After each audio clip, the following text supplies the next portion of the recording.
I'm the most popular guy in school. I can get any girl I want. They all think I'm the hottest and smartest guy around, but I don't have time for that because I have a secret job. But one day, this girl I didn't even know kicked a ball and her sneaker flew right into my head. I went to give it back just to be polite, but I caught a weird smell on the shoe, so I got closer to check it out. I smelled her neck. She got totally freaked out by it, but that didn't matter. I had to make sure. This girl is cursed and is gonna die soon. I couldn't just tell her that right then and there. When I walked away, the other girls went crazy and swarmed Nara. Looks like she instantly became popular. I fight against demons to save the lives of people who have no idea what's going on. But I gotta ask myself, how did I even end up like this? I'm not scared, not even against the most powerful demons out there. But I definitely wasn't ready for someone to break into my room at night and attack me like that. And aren't guys the ones who are supposed to try pulling that kind of stuff? Our story actually starts a little before all this. So, 5,000 years ago, long ago, a bear and a tiger pleaded with the son of a god to be allowed to become human. The god, named Hwan, said their wish would be granted if they ate sacred garlic and mugwort and stayed in a cave for 100 days without seeing sunlight. The tiger couldn't last even 7 days and fled. The bear, however, persevered, believed in the promise, and at the end of the period truly became a human woman. From the union between the bear woman and the god Hwan, a son was born, Dangun, the legendary founder of the Kingdom of Korea. However,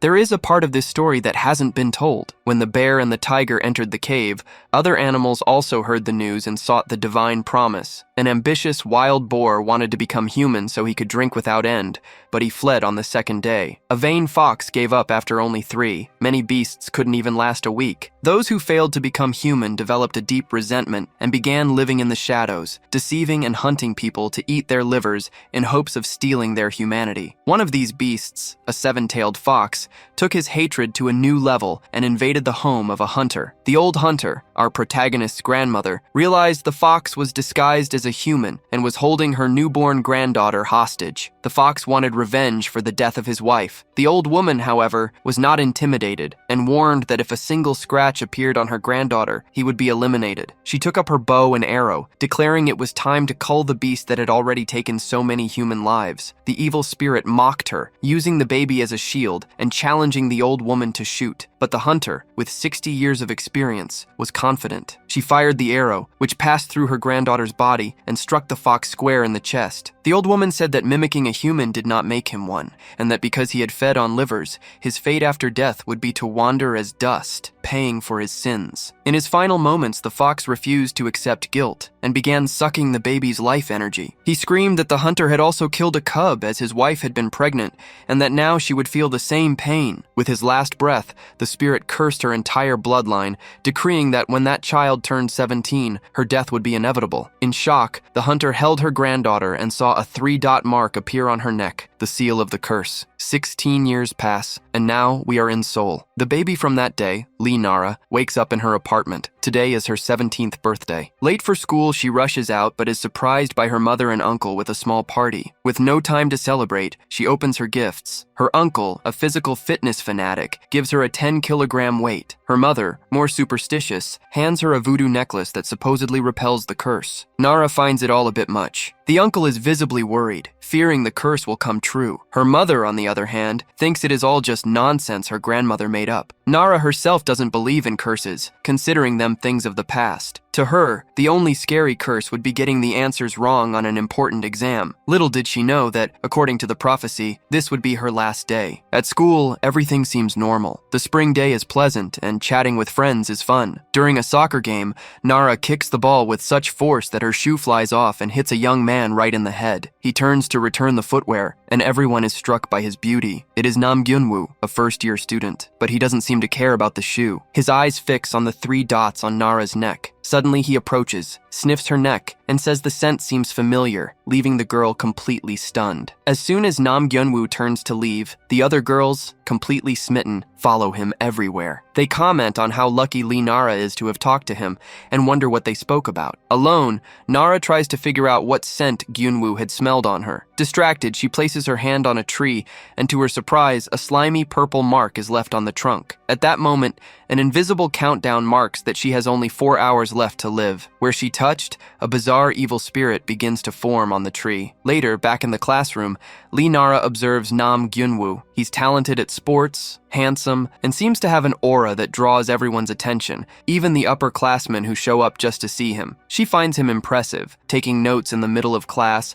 and undoubtedly being the most popular boy in school. However, upon looking closer, she realizes he's a bit different. In his notebook, instead of serious notes, he writes silly questions and random statements, like the fact that he likes sausages. Nara concludes that he's actually quite strange, and soon discovers another oddity. He often talks to himself, like when he starts debating what to have for lunch with himself. The class ends. Nam Gyunwoo approaches and says he's finally figured out the scent he smells on her. Annoyed, Nara asks why he's so insistent on this story. He then reveals that the scent is the same as a fox's, and that the mark on her neck is the sign of the fox's curse. Suddenly, time seems to jump, and the countdown to Lee Nara's death reaches 5 seconds. As the final seconds tick by, she remembers her mother saying that curses are just nonsense. Shocked, she drops the trash bag, declaring that curses don't exist in their world. When the count reaches 3, Gyunwoo grabs her hand and asks if she really doesn't know what that mark means. Before she can answer, the wall beside them explodes. The count hits 2, and a truck barrels directly toward her. On the driver's face, an evil spirit is clearly visible. The countdown finally reaches 1. At the exact moment she's about to be hit,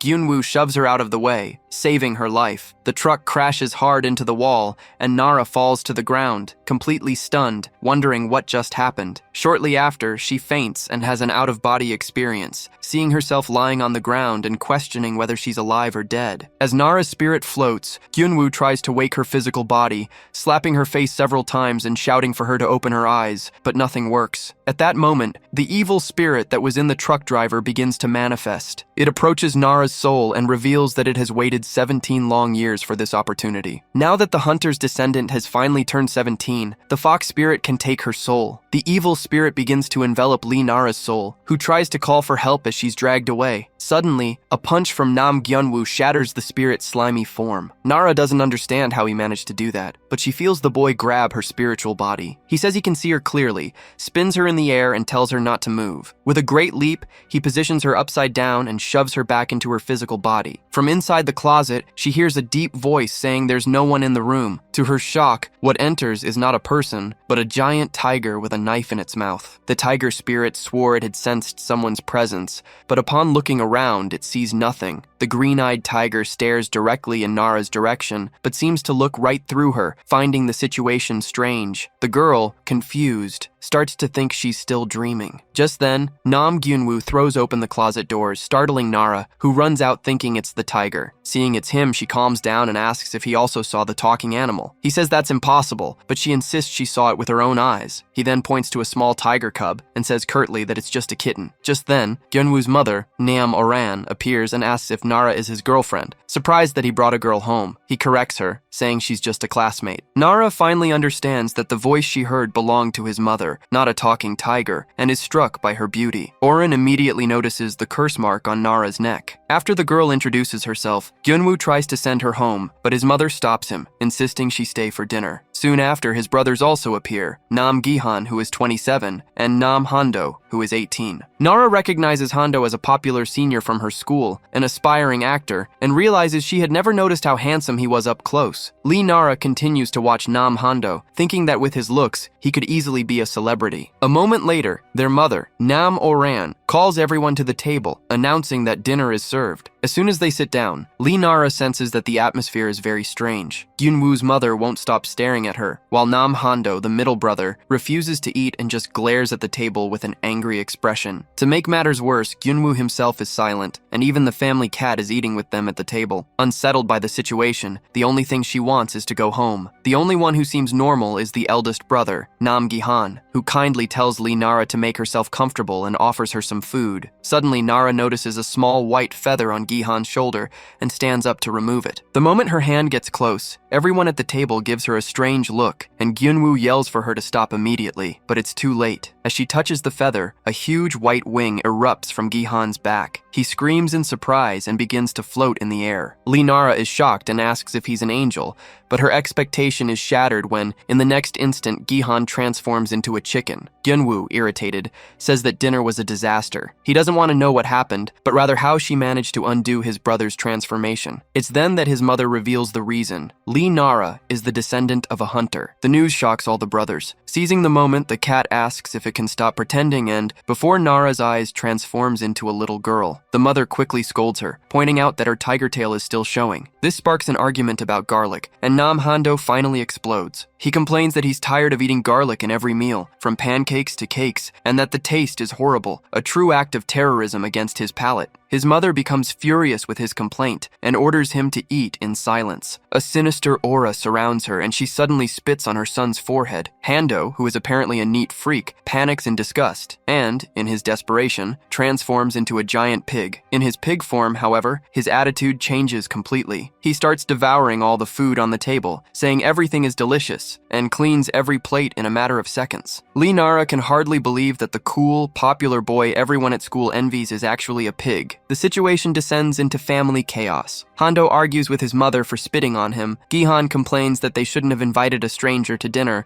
and the little girl fights with Gyunwoo for forcing her to act like a cat. Losing her patience with the bickering, the mother screams for everyone to shut up and, in a fit of rage, transforms into an immense tiger, destroying what's left of the dinner table. At that moment, Nara finally understands that the tiger she saw earlier in the room was real. Instinctively, she pulls out her phone and takes a picture of the scene, causing the entire family, in their animal forms, to scream at her to delete the image immediately. Frightened, Nara asks if the tiger is going to eat her. The mother, calmer now, says it's all a big misunderstanding and begins to tell the legend of Dangun. She explains that in the original story, a bear and a tiger entered a cave to become human, but only the bear succeeded. What the legend doesn't tell, she says, is that other animals were there as well. Her family is descended from those very beasts that failed to become human. Gyunwoo becomes nervous, questioning why his mother is telling their family secret to a classmate. Ignoring the argument, Nara turns to Gyunwoo and asks the most important question of all, if he isn't human either. Upon hearing the question, a malicious smile spreads across Gyunwoo's face, while the rest of the family looks on in shock. The chicken says the situation is embarrassing, and the pig claims it's obvious they're human, since animals can't talk. Gyunwoo finally answers, stating that he is human, but his mother intervenes with a sinister tone. She says it's all a matter of perspective, whether they are beasts or if Nara is a hunter. To her, their meeting could be seen as a great burden, and then she places a hand on Nara's shoulder,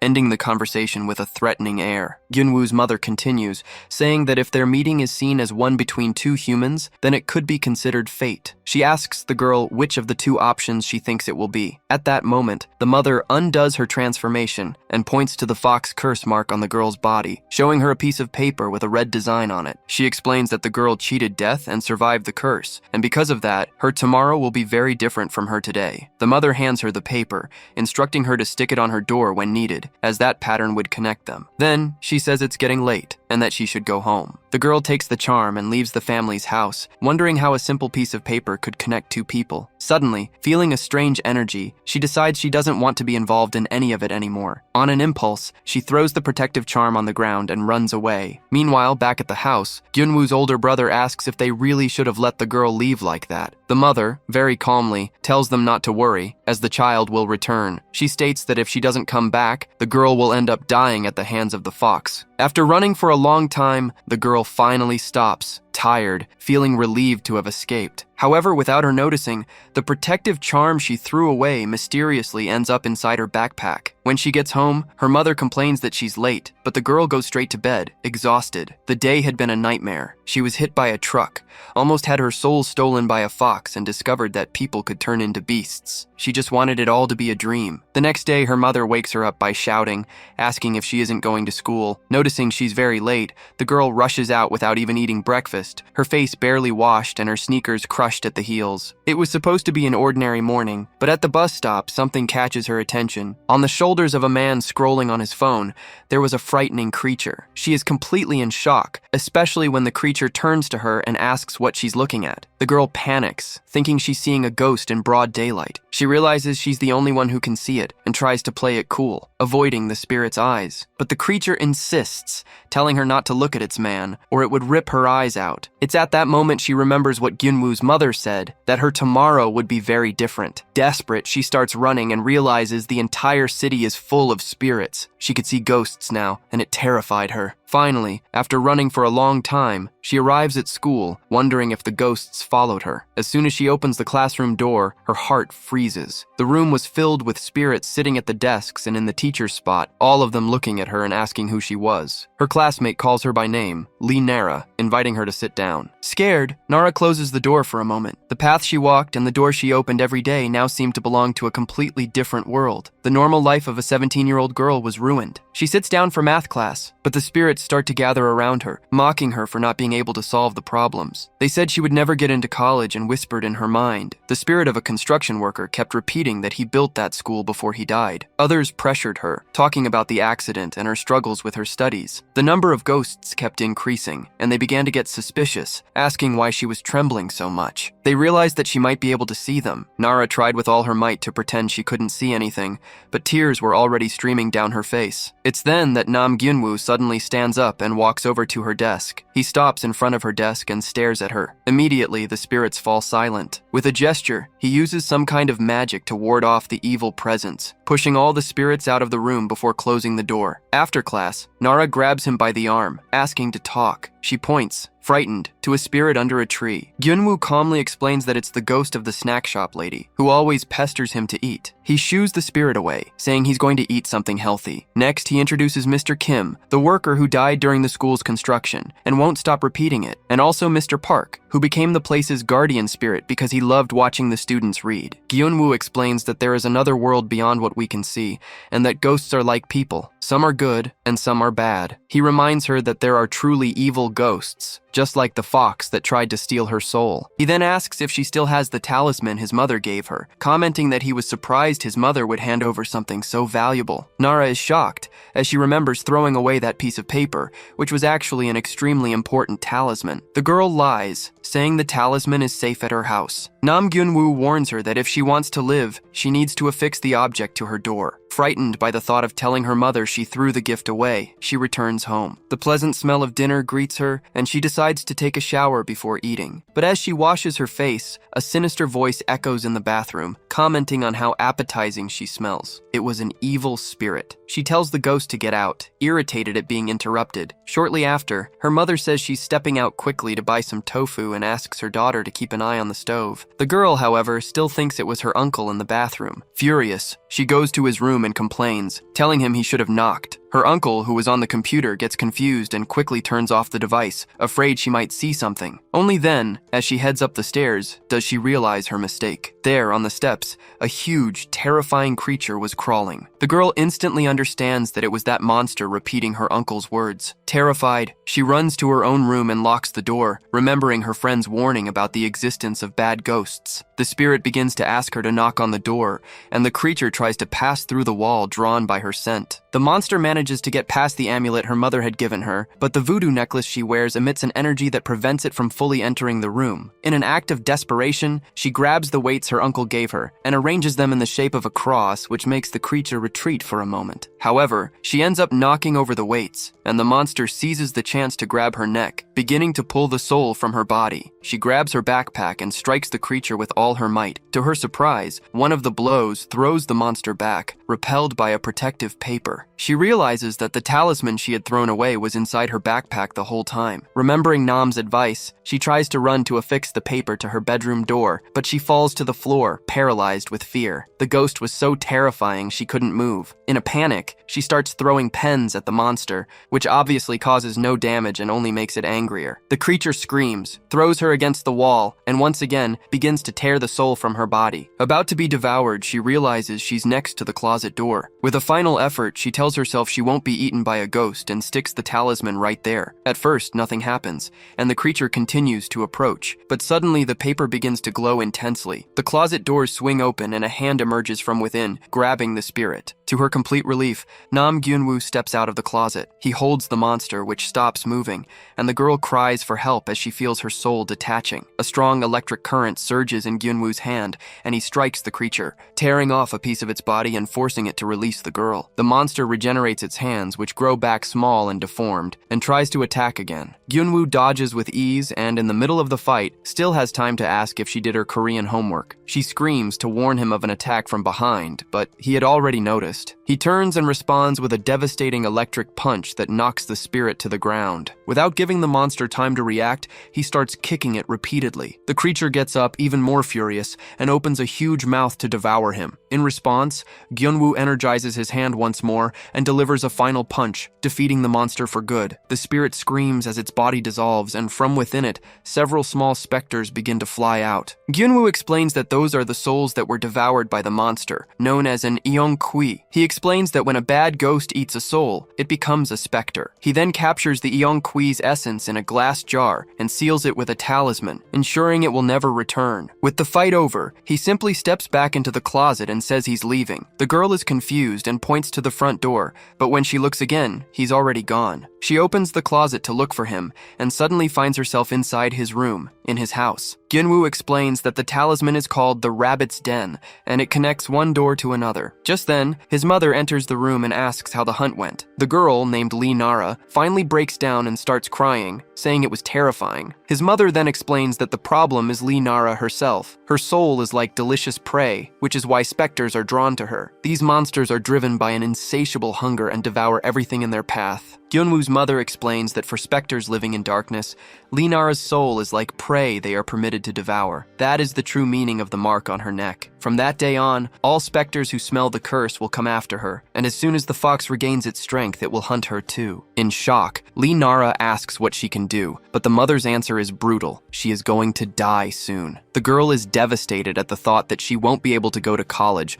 or even date once in her life, paralyzed by the news that her end will come shortly after she turns 17. However, the mother reveals there is one hope. Gyunwoo will protect her. The boy doesn't seem happy about the idea at all, but he ends up agreeing. He questions his mother about why he has to be Nara's protector, and she replies that it's because of the Rabbit's Den talisman connecting their two rooms. Seeing her son's dissatisfaction, the woman transforms into a tiger and asks if he dislikes her order. Nara, on the other hand, is filled with hope. She remembers that Gyunwoo has already driven away the fox once and has now captured an Anqui. If he continues to protect her, she can live. The girl begins to thank him profusely, but Gyunwoo's mother interrupts her, saying that nothing in this world is free. Nara asks, afraid, if the payment will be her soul, but the proposal is something else. In exchange for protection, they want the girl to bring them a relic of Dangun. The woman reveals that Nara's grandmother was a famous fox hunter, and her power came from a thumb ring that belonged to Dangun himself. That is the relic they want. Nara is confused, explaining that her grandmother passed away a long time ago, and she has never heard of any ring. Gyunwoo's mother, however, assures her that the ring recognizes its true owner, and being that kind of object, it will return to her hand soon. With no other choice to survive, Nara accepts the deal. Later, in her room, she looks at a family photo and wonders what kind of person her grandmother really was. Her mother always hated talking about her grandmother, only saying that she spent 6 months of the year away from home. Now, Nara finally understands why. She was probably hunting foxes. As she wonders where the relic could be, she decides to change for bed but stops midway. She remembers the connection between her closet and Gyunwoo's room, immediately feeling uncomfortable with the lack of privacy. The next day, while getting ready for school, Nara is startled when Gyunwoo simply walks out of her closet, asking to see her Korean homework. He borrows the books and leaves, annoying the girl, who yells at him not to enter her room like that. Meanwhile, at Gyunwoo's house, his mother was observing the evil spirit they had trapped. Suddenly, a man named Pong Bayek enters through the window. The woman scolds him for not using the door, and he replies that she is sounding too human. He reminds her that for a beast, entering through the window is a sign of good manners. Pong Bayek warns her that time is running out. If she truly wants to become human, she needs to work harder at purifying the world and capture more evil spirits. He says that before Dangun descends, they need to accumulate enough good deeds, or else they will spend the rest of their lives as beasts. Back in her room, Nara starts to hear a deafening guitar noise coming from the closet. Annoyed, she opens the door and comes face to face with Gyunwoo, playing the guitar on his bed, wearing only his underwear. She asks him to stop, as it's very late and she's trying to sleep. The boy says that's rock and roll, but eventually agrees to stop and lies down. In silence, she thanks him for his help earlier. Gyunwoo hears everything but doesn't reply. Even in different rooms, the connection between them made them feel as if they were together. From that day on, the two start going to school together. The scene doesn't go unnoticed by the other students, who immediately start gossiping, assuming that Nara and Gyunwoo are dating. The girls become jealous, and all this negative attention attracts an evil spirit, which observes the scene with great anger. Pressured by her classmates, Nara repeatedly denies having any kind of relationship with him, afraid that the truth would attract even more danger. The enraged spirit approaches her and starts screaming that she's lying, repeating the word endlessly until it lets out a piercing shriek that drains Nara's energy. Gyunwoo notices the spirit passing him with a hateful glare, but he doesn't understand what happened. The ghost heads for the stairs, repeating to itself that Nara is a wicked girl. Just then, a dark voice emerges from the shadows, asking if it can help. It's the fox spirit, who offers to help eliminate the girl. Without hesitation, the fox spirit simply devours the girl's ghost. With that, the monster grows larger, a mixture of the two spirits dripping black sludge. The creature begins to climb the stairs, but it knows this still isn't enough. It needs to feed on more ghosts to grow, and soon it spots its next target, the lunchbox ghost, who was in a nearby tree. The fox spirit slithers along the school walls and finally reaches the lunchbox ghost. Without a second thought, the monster thanks it for the meal and devours the poor creature. Meanwhile, class ends, and Nara finds it strange how quiet the school is that day. The teacher dismisses the students, and everyone starts heading home. On their way out, Gyunwoo asks her if she's seen any ghosts, suggesting they might have gathered to watch something interesting. However, Nara realizes that even the lunchbox ghost, who was always nearby, has disappeared. This information puts Gyunwoo on high alert. He quickly takes a piece of chalk from his pocket and draws a large white circle on the ground, placing the girl in the center. He explains that as long as she stays inside the circle, the evil spirits, the Anquis, won't be able to see her. He tells her not to leave it for any reason, promising he'll check on what's happening and be back soon. Nara asks if the situation is serious, but he doesn't answer and leaves to investigate. Gyunwoo heads to a dark area of the school, going up the stairs toward the bathroom. Once there, he senses a strong presence, even though it's hidden. Opening the door to one of the stalls, he finds all the school's ghosts huddled together, trembling in fear. He asks what they're doing there, and the spirits urge him to be quiet, whispering that a powerful Aeonqui is roaming the halls. However, before Gyunwoo can react, the fox spirit suddenly appears and devours all the ghosts in front of it, transforming into an even larger and more terrifying creature. Shocked by the scene, Gyunwoo faces the monster, which now asks directly where Nara is. Meanwhile, the girl, still in the circle, starts to get scared and sends messages to Gyunwoo,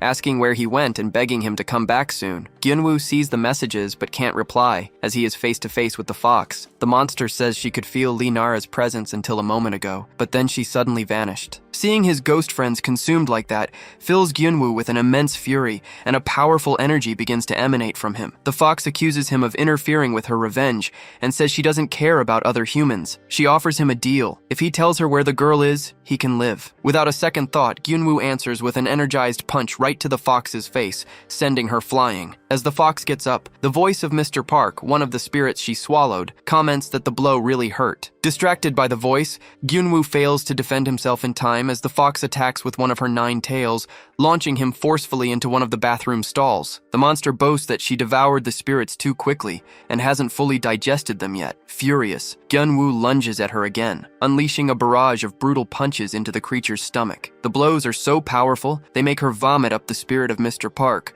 who thanks Gyunwoo and vanishes to save himself. The fox, indifferent, remarks that old ghosts don't taste very good. Gyunwoo realizes she is no ordinary evil spirit, because even after consuming so many souls, she hasn't gone completely insane. Now, feeling restored, the fox prepares to fight seriously. Gyunwoo declares that he will keep hitting her until all the spirits are freed. He energizes his hands, but suddenly a spirit seems to emerge from a toilet bowl. He dodges at the last second and realizes it was an illusion. The fox had transformed one of her tails into a toilet to attack him. The monster warns him to watch where he steps. Looking down, Gyunwoo sees the floor is covered in sharp fangs, and he leaps back just before being bitten. In the air, he notices that even the ceiling lights are traps. He uses his feet to kick off the ceiling and return to the floor, dodging another stall that tries to bite him. Realizing the 9 tails are creating all the illusions, he decides to ignore them and charges forward, landing a powerful knee to the fox's mouth. He then follows up with an overhead blow that smashes the monster into the floor. As Gyunwoo prepares to deliver the final blow, one of the fox's tails grabs his arm, stopping the attack. Looking at his own arm, he sees that it has transformed, taking on a monstrous, beast-like form brimming with energy. The fox then begins to taunt him, questioning why a creature like him tries so hard to protect humans. She claims that no matter how hard he tries, the moment humans see his true nature, they will react with fear and disgust. The fox continues, saying that the way he seeks human affection irritates her, but Gyunwoo simply replies that it's none of her business, and that, unlike her, he doesn't live by devouring humans. He transforms his arm back to normal, energizes his fist, and threatens to give her a beating. The two charge at each other with hatred in their eyes. Gyunwoo lands a punch so powerful on the fox's nose that the sound of the impact echoes through the school, heard even by Nara in the courtyard. Worried by the noise, Nara considers stepping out of the chalk circle to see what happened, but she hesitates. She continues texting, unaware that Gyunwoo is in the middle of a life-or-death struggle. Suddenly, a boy appears on a bicycle and accidentally runs into the young woman. It's Hondo Sunbae, who asks what she's doing there. In the fall, the bicycle's tire runs over the chalk, erasing a part of the protective circle and leaving Nara exposed. Suddenly, the mark on Nara's neck begins to glow, and in that same instant, the fox pinpoints her exact location. The evil spirit has finally found its target and leaves the bathroom to go after her. Seeing this, Gyunwoo becomes desperate, knowing the fox is heading straight for the girl. In a matter of seconds, the black sludge creature appears in front of Nara, opening its enormous mouth and promising to devour her. Terrified, the young woman throws her arms in front of her face to protect herself. However, when the fox tries to bite, it can't reach the student. Hondo Sunbae, the middle brother, creates a magical barrier that blocks the attack. The fox then notices the magic circle drawn on the ground, which prevents it from getting closer. Finding the monster's appearance repulsive,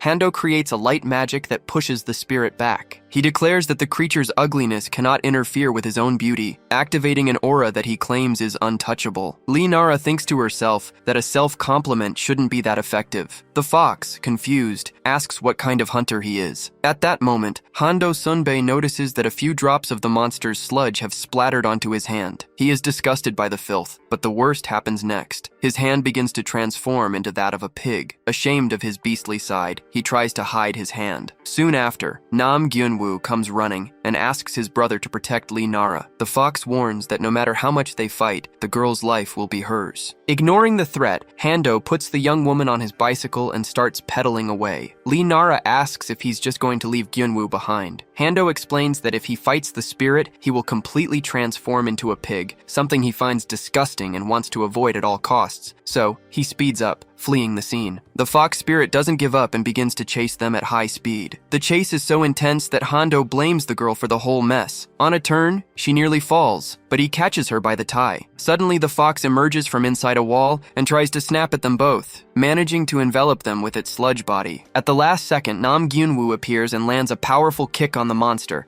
knocking the creature away and saving them both. Now, Hondo is completely covered in sludge and becomes even more irritated, knowing he's going to turn into a pig in front of everyone. Nara even points out that he seems to be getting fatter. The fox also realizes he's not an ordinary human, as the transformation accelerates. The younger brother tries to help, but Hondo is already pedaling desperately as his body changes, crossing the street and nearly running over people. He swerves around a mother with a baby stroller, yanks the bike into a sharp turn, and ends up going over an overpass, flying for a moment before starting to fall. They go down a very steep and dangerous ramp, crashing straight into a mountain of trash at the bottom. After the crash, the transformation is complete, and Hondo, now a giant pig, continues to pedal angrily. Meanwhile, Gyunwoo slides down the same ramp and joins them. He stops in front of the fox, ready to fight, and emanates a frightening aura. The older brother tells him not to get worked up. Then Gyunwoo asks the pig how far he thinks he can run with that appearance and tells him to fight alongside him because the escape is over. The fox lunges to attack the three of them, but the pig uses its massive body to land a solid kick on the monster's mouth,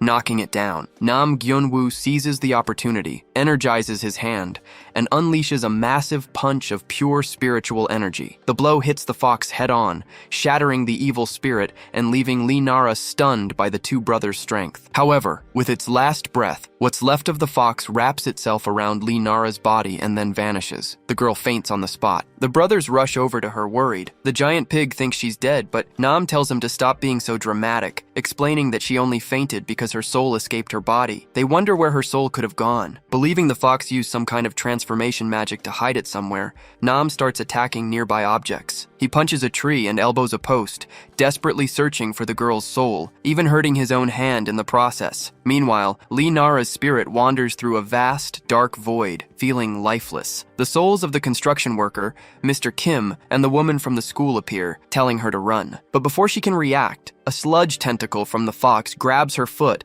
and pulls her into the depths of darkness. Frightened, she sees a light and passes through a hole, which leads her into an old memory. She sees a man saying he couldn't keep his promise, as humans had killed the woman he loved and their child. Nara understands she is seeing the fox's past and the origin of its hatred. Soon after, the vision shifts to a memory of her own family. She sees her grandmother, who in the past had eaten fox livers, which led the spirit to curse her entire bloodline. The grandmother protected her granddaughter, still a baby, with her own life. In that moment, Nara finally understands everything. The fox's grudge had transformed into the curse she has carried on her neck since birth. In the background, she can still hear her mother's voice, yelling at the grandmother that she couldn't take the situation anymore. The memory shows Nara's mother leaving home with her as a baby. Her grandmother begged her not to go, warning that without removing the curse, the child would die. But her mother was tired of that story and shouted that she would raise Nara to be a normal person, far away from all of it. This memory, however, is not Nara's, but the fox's own. At that moment, the evil spirit's sludge tentacles wrap around Nara once more. The fox explains that it has been inside her for 17 years, seeing everything. It saw the girl grow up happy and loved, and realized that its own child, had it lived, could have had the same chance. The fox's true grudge wasn't against Nara, but for the loss of its child, who never had the chance to grow up. Suddenly, the scene changes. Nara, now in spirit form, finds herself in another memory, observing her grandmother in the past. Desperate, she starts to scream, trying to get her attention, and then the impossible happens. Her grandmother, inside that old memory, hears her granddaughter's voice from the future. Nara screams that the fox has swallowed her and asks for help. The grandmother, reacting in real time, reaches out and manages to grab her granddaughter's spirit hand. She tells Nara not to let herself be consumed by the darkness and encourages her to fight back. In that instant, the young woman finds the ring that is the relic of Dangun. The meeting of the two, one in the past and the other in the present, creates a rift in the spiritual space. Because of this, the spirits of both the fox and Nara are exposed. Even understanding the monster's pain, Nara questions why it is taking everything out on her, and using the relic's energy, she delivers a blow that destroys the spirit. Immediately after, her soul begins to be pulled into the void, but Nam Gyunwoo stops it, grabbing her hand and anchoring her spirit back to her body. When Nara wakes up, she sees that several kind spirits from the school are finally free. A final fragment of the fox spirit tries to escape, but the pig, Sunbai, captures it in a capsule with a talisman, sealing it once and for all. With the battle finally over, Gyunwoo needs to put Nara's soul back into her body. He warns that it will be difficult to do so without pain, and without ceremony, shoves her spirit back in. The pain is intense, but immediately after, a powerful blue light emanates from the girl's body, surprising everyone. Suddenly, she opens her eyes, and in her hand is the relic of Dangun, her grandmother's ring. After all the chaos, the three of them are exhausted and hungry, so they stop at a convenience store to eat. While they eat, Nam asks about the ring. Nara explains the unbelievable, that her grandmother handed it to her from within the memory, transcending time and space. His brother thinks she must have hit her head since it's impossible to be recognized by a memory. Nara says she doesn't know how it happened, but she doesn't care, as she was happy to be able to speak with her grandmother, even if just for a moment. Back at the family home, they give the imprisoned fox soul to their mother, who is also enchanted by the ring. She explains that it is a sacred relic that amplifies spiritual power 100-fold, sparking everyone's greed. The mother is the first to try it on, but the ring rejects her, jumping off her finger. The older brother then demands his turn by right of primogeniture. He puts on the ring and, for an instant, an intense glow appears, and angel wings sprout from his back. However, the glory is short-lived, and he immediately transforms into a chicken, falling onto the chair. The ring flies and lands in Nara's hands again. Nam Gyunwoo declares that the relic has chosen its master. The girl, not understanding the item's value, places it on her thumb. In that same instant, a blinding light fills the room, the entire house shakes, and a strong wind begins to blow. Suddenly, a red liquid with a strong smell of iron appears on the table, and the overwhelming power causes everyone to lose control and transform into their beast forms. It is at this moment that a mysterious figure appears, floating in the middle of the room. An old man covered in animal pelts introduces himself as the ancestral deity of hunters. He claims he was waiting for the ring's next successor and says that Nara is the chosen one. With everyone paralyzed, the old man announces that he will tell her a truth she does not yet know. The ancestral deity then reveals the truth. There are beasts in the world that wear human skin to sow chaos. Upon hearing this, the family standing right behind him becomes visibly frightened. Nara, sensing the danger, tries to get the old man's attention so they won't be discovered. He knows that evil beings are drawn to this relic, and that because she is so pure, Nara will have to face many trials. Before leaving, the old man states that the use of the relic is up to her and gives one last piece of advice: to never trust the beasts. With that, the ancestral deity finally disappears. As soon as he is gone, the residents of the house stop pretending and return to normal. Nara is left confused, realizing she is now a hunter who will not hunt. Meanwhile, elsewhere, the family's pig, Pong Bayek, is bathing and quickly transforms into his human form. He admires himself in the mirror, noticing a red +1 mark on his back, which indicates he is a high-level spirit. Pong Bayek is surprised, as he has never seen such a strong spirit in the fox tribe, and he questions the matriarch about how she found him. The woman, however, says that it is a trade secret. Back to her studies, Nara comments to her friend Nam Gyunwoo that even her pencil glows now. Joking, she says she's a magical girl and will use the pencil to attack any monster that appears. Annoyed, the boy tells her to get back to her homework. Then, she uses a hair tie as a slingshot and launches the pencil. The object flies like an arrow, pierces through the wall with a swirl of energy, and disappears over the horizon, passing by several buildings. Shocked, she doesn't understand how she did that, and her friend encourages her to try again. Using the hair tie and her thumb with the ring, she shoots the pencil once more. Except this time, the makeshift arrow hits her mother squarely, who had suddenly appeared. Immediately, the house begins to shake as the woman transforms into a giant, furious tiger, screaming that she will destroy them both. After the commotion subsides, and the mother returns to her human form, she notices the pencil arrow has disappeared. She explains that the hunter's arrow always pursues evil energy, and that Nara needs more training. This information leaves the girl thoughtful. If the arrow pursues evil, why did it hit her mother? She remembers the deity's warning not to trust the beasts, and begins to suspect her family. Late in the evening, she decides to leave and returns to her room through the closet. Tired, she puts off her homework and falls asleep. However, in the middle of the night, Nara wakes up and goes to the kitchen for something sweet. As she closes the refrigerator door, she comes face to face with a malevolent being lurking there. In shock, she pretends she saw nothing and tries to flee, but then she starts to hear groans of pain. The ghost has her pencil stuck in its chest and asks if it belongs to her, demanding she remove it immediately. The next morning, Nara is exhausted. She didn't sleep at all, as the ghosts tormented her even in her dreams. She understands that the pencil caused all of this, and that she needs to get it back so the spirits will leave her in peace. On her way, she realizes that the pencil she had playfully thrown had stirred up a real storm, as it had apparently hit a nest of spirits. Her path leads her to an abandoned house she remembers from her childhood. Back then, she was so afraid of the place that she always took a detour. She doesn't know why she came this way, since even adults avoid the area. Nara recalls hearing that the former residents died of a mysterious illness, and that more recently, the place was being used as a hideout for gangsters and their illegal activities. Inside the abandoned house, Minzu was taunting his friends, asking if they were scared and what they would say in jail for being such cowards. In the middle of the conversation,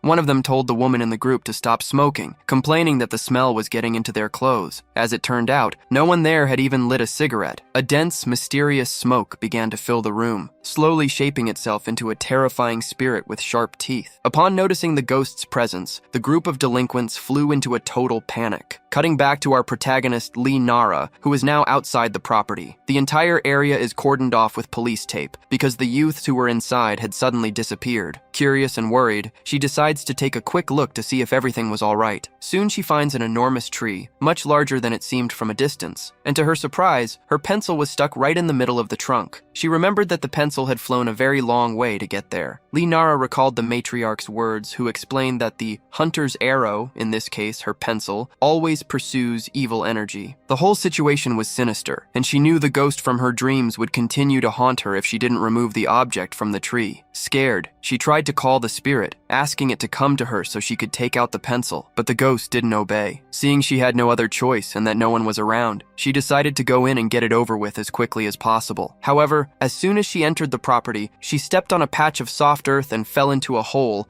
landing in a completely dark place. After hitting her back on a car, she realized she was in an underground garage. The darkness was absolute, and she couldn't see a thing, which made her worry about how she would get out. Since it was a garage, she knew there had to be an exit, but the place was immense and she couldn't find any way out. Exploring the area with her phone's light, she began to notice strange things. Thick tree roots grew out of the walls and spread throughout the entire place. She also found candles, a clear sign that someone had been there recently. Suddenly, a noise confirmed her greatest fear. She was not alone. Whipping her phone around, the light revealed the 3 missing delinquents, along with several other people. They all looked like zombies, with vacant expressions and strange movements. Meanwhile, elsewhere, a man named Nam and Nara's mother were talking, confused. They didn't understand why Lee's curse hadn't disappeared, even after they had captured the fox. The mother wondered where the vessel sealing the fox spirit could be. Back in the garage, Nara found the answer. The tree was covered in talismans, and surrounding it were several vessels with sealed spirits. One of them, right in the center, seemed to be the very one for the fox. With no time to understand what it all meant, a spirit began to float behind her, and the zombies started to close in. Nara screamed for them to stay away, but they didn't stop. When they tried to attack her, she dodged and put her phone in her pocket, bracing herself for the worst. It was at that moment that the spirit from her dream appeared, floating in the air. He made a proposal. If she took the pencil out of the tree, he would help her escape. The ghost pointed to a log he had prepared for her to climb. Without a second thought, Nara started climbing as fast as she could, but the group of zombies caught up to her, grabbing her leg and trying to pull her down. With bizarre expressions, they struggled to capture her, but she fought back, landing a powerful kick to one of their faces, which fell back, stunned. Free, she continued her climb, wondering how such an absurd situation could be happening over a simple pencil. Finally, she saw a light and reached out, managing to pull herself out of the underground right at the base of the tree. Relieved to have survived with only a few scratches, she turned to the pencil stuck in the trunk. Just as she was about to pull it out, one of the missing women emerged from the ground and grabbed her ankle, trying to drag her back into the hole. Nara held onto the trunk and noticed the blonde woman was crying desperately. She managed to break free, and without understanding the reason for the tears, finally pulled out the pencil. As soon as the object came out, black slime oozed from the tree. The pencil had pierced a small evil spirit, which looked like a disgusting insect, and it quickly dissolved into the air. For a moment, it seemed the danger was over, but just as she relaxed, a giant foot emerged from inside the tree. A huge creature emerged, shouting that it was finally free thanks to her, after being trapped for 70 years. The furious monster blamed a man named Pong Bayek for imprisoning it and vowed revenge. Terrified, Nara wondered what kind of creature this was, feeling she had awakened something very dangerous. The monster screamed that for years, it had watched its family fall apart from inside the tree, unable to do anything. Meanwhile, a mysterious man in a suit was watching the scene in silence. The creature saw him and ordered him to come down. It was Pong Bayek. He appeared suddenly, saying the seal should never have been broken. Ignoring the question, the monster charged forward, but Pong Bayek vanished and reappeared in midair, landing a 2-footed kick that knocked the creature to the ground. Pong Bayek asked again how the seal was broken, while Nara, hiding the pencil, pretended she had nothing to do with the situation. He ordered the monster to crawl back into the tree. Annoyed, the ogre got up and threw a powerful punch at Pong Bayek's chest, who staggered back slightly, but didn't seem to feel the blow. The creature then tried to crush him with the back of its hand, but Pong Bayek blocked the attack without even moving. With an air of superiority, he said that if the monster crawled back into the tree now, he would spare its life. Despite the ogre's continuous blows, Pong Bayek remained completely unfazed. Seeing that brute force wasn't working, the blue monster then unleashed a powerful blast of fire, but the villain blocked the flames with a single arm, telling it to stop playing around. As Pong Bayek prepared to counterattack, the ogre acted quickly. It vanished for a moment and reappeared beside the girl, scooping her up and taking a gigantic leap away from the danger. The monster fled with the young woman through a dark door, closing it quickly behind them. Shortly after, Pong Bayek arrived and opened the door, vowing that this time he would rip off the creature's arms and legs. After taking a few steps, he noticed a small crab on the floor and realized he had fallen into a trap. A magical barrier transported him to a deserted beach, where a door stood in the middle of a heart drawn in the sand, and a sign indicated he was in the city of Busan. Pong Bayek was furious, recognizing the trap of a nature deity, a trick that had caught him 70 years ago. Meanwhile, in a safe place, the ogre asked the girl if she was hungry. He noticed she was identical to a young woman in an old photograph, even wearing the same clothes. He asked why she was there, and the young woman replied that she just wanted to take a pencil out of the tree. The ogre explained that it wasn't a pencil,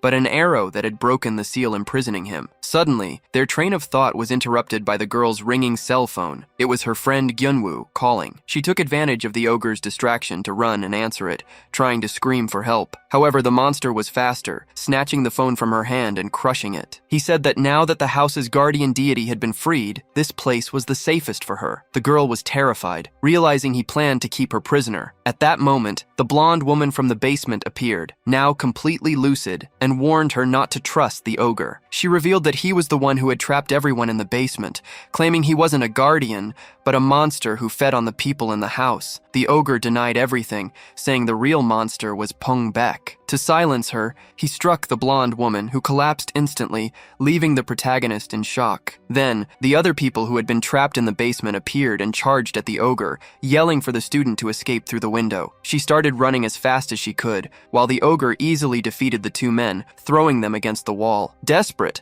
the monster tries to convince her to stay, claiming those people have been brainwashed and that Pong Bayek will catch her if she leaves. The girl doesn't know who to believe. She remembers Pong Bayek asking if she was the one who freed the creature, and also the Matriarch's words that a hunter's arrow pursues evil energies. Putting the pieces together, she concludes that the man in the overcoat was telling the truth and runs for the exit. Angered by his failure to convince her, the ogre stops her, slamming her hard against the wall and knocking her unconscious. While the girl is unconscious, a neural connection breaks. The man in the cap who was with her was actually a clone controlled by Pong Bayek. The ogre's blow had severed the link. Atop a distant building, the real Pong Bayek feels the connection break and rushes to the scene. Back at the house, the blue ogre decides to eat something before dealing with the villain, feeling guilty for having to hurt the girl in order, as he saw it, to protect her. Just then, a car pulls up in front of the abandoned house. Inside are Nam and his family of hunters. The matriarch senses the spiritual energy of Nara, the protagonist, coming from inside the house, though her son jokes that she's just using a tracking app. The family opens the trunk and equips themselves with various talisman-wrapped weapons, ready to hunt spirits. While the mother is focused on protecting her relic, Nam's priority is to save Nara. Nam is the first to act, vaulting over the wall with agility. The matriarch notes that the tree in the garden is unusual. They knock on the door, but no one answers. Upon opening it, they find a dark and bizarre place. Nam's older brother stops them from entering, warning that there's a rabbit hole trap, which activates with spiritual power and could send them anywhere. He says he can disarm the ancient pattern in a few minutes, but the impatient matriarch simply rips the door off its hinges, saying there's no time for that. The family enters the house and begins to search for Nara. Soon, Nam makes a horrifying discovery. He finds the blonde woman and the other kidnapped people, all alive, but embedded directly into the walls of the house, as if they were part of the structure. The family is horrified by the sight of the people trapped in the wall,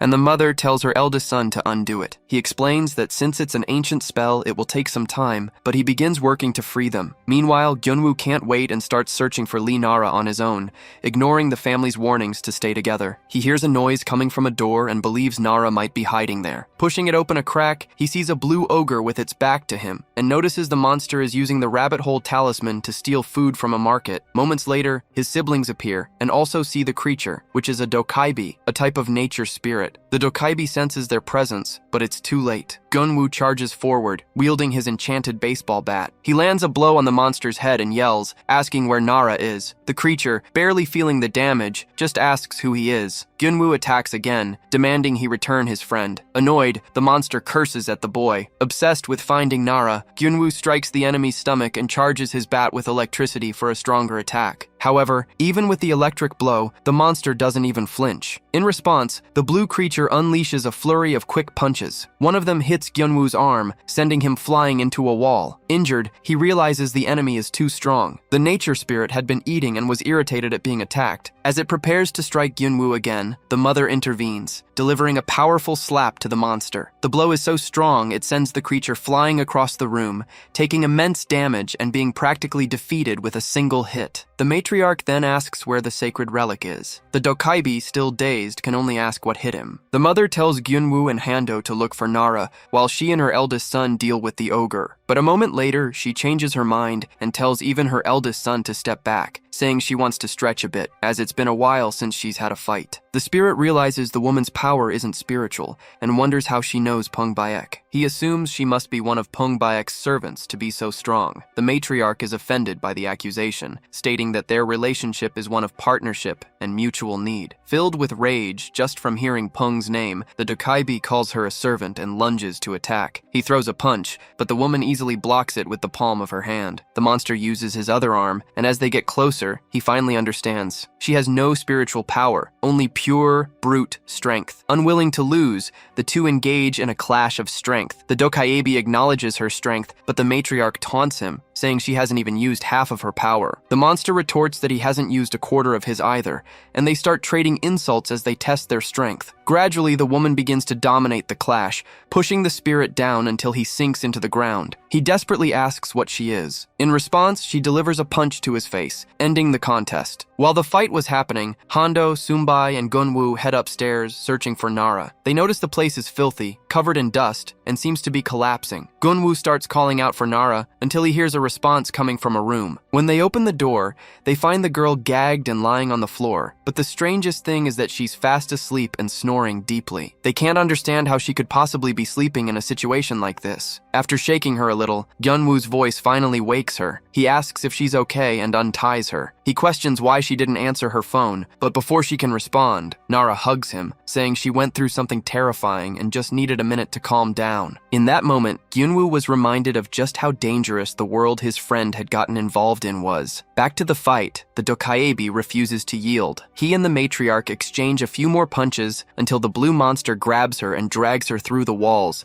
smashing everything in their path. Feeling her back slam repeatedly against the walls, the woman grows tired of the situation and reveals her true form, a giant tiger. With a double swipe of her claws, she gravely injures the monster, who is shocked by her transformation. The impact of their fight makes the house tremble even more, and the ceiling of the room where Gunwoo and Nara were completely collapses. During the fall, Gunwoo holds Nara tightly, and luckily, they land on a bed, which cushions the impact. Soon, the entire family is reunited in the new location. They look around and realize they are in a strange place, filled with piles of sealed, empty containers. The matriarch demands that the Dokaibi explain what this is. He reveals that the place is a prison and a storehouse created by Pong Bayek. He would capture spirits called Aonquis and lock them in here to feed on each other. Afterward, Pong Bayek would simply devour the strongest one. The mother doesn't believe it, saying he would never do such a thing. She remembers him encouraging her to purify the world so that one day she could become human. The blue ogre insists it's true, saying that Pong Bayek is dying,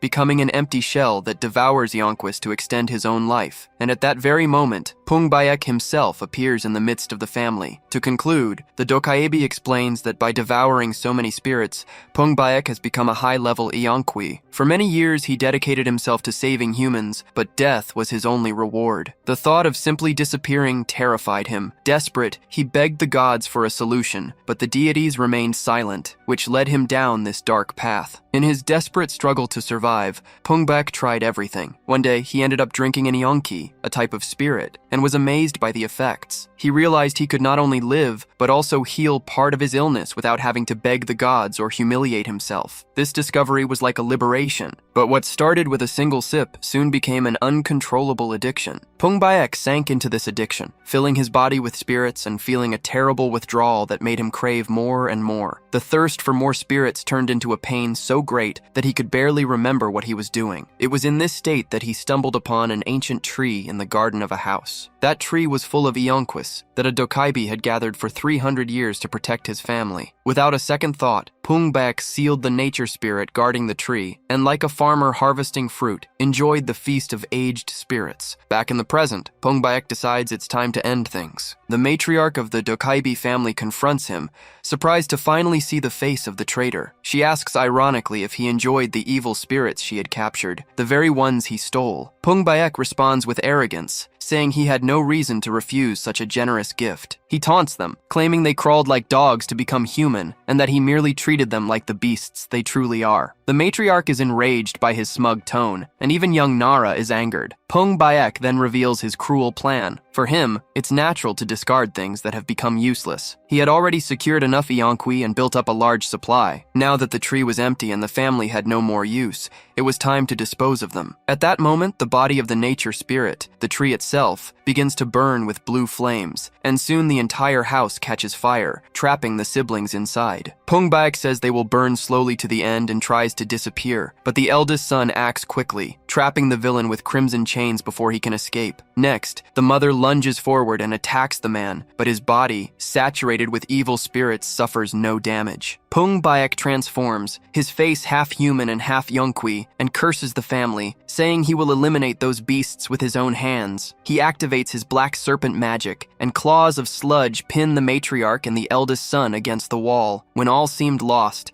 the nature spirit uses the last of its strength to grab Pong Bayek, trying to burn him along with itself. At the same time, Nam, the blue ogre, explodes with rage and attacks the villain with a series of powerful blows. Pong Bayek manages to break free and grabs Nam by the neck, saying he doesn't know what it's like to be abandoned. But Gyunwoo interferes, suggesting that perhaps Pong Bayek had also become useless to someone and been discarded. Upon hearing this, the villain freezes for an instant, and that hesitation is enough for Nam to break free. At that exact moment, a spectral blue arrow strikes Pong Bayek in the chest. It was Nara, who had improvised a weapon using a pencil, a hair tie, and her thumb ring. Immediately after, Gyunwoo takes advantage of the opening and lands a massive, energized punch, the Thunder Strike, right in the villain's chest. The impact is so powerful that all the Ianquis he had devoured are expelled from his body, dissolving on the floor. Without the spirits, Pong Bayek loses all his strength. His body begins to collapse, and his face starts to melt. In shock, he accuses Nara of ruining everything by freeing the Dokaibi and shooting the arrow. He swears he will never forget her, but the matriarch warns that there won't be a next time. As a last resort, Pong Bayek unleashes a wave of dark energy, causing the house to collapse completely, and uses the chaos to escape amidst the flames. The family now needs to escape the collapsing building. Hondo finds a possible exit, a refrigerator with a special talisman, but the hope is short-lived as a block of concrete falls and destroys the passage. With the only exit destroyed, despair begins to set in. The only other route, the one Pong Bayek used to enter, is blocked by fire. It seemed like the end. However, suddenly, the roots of the burning tree begin to move, revealing a hidden door amidst the wreckage. And on this door, there was another rabbit's burrow talisman,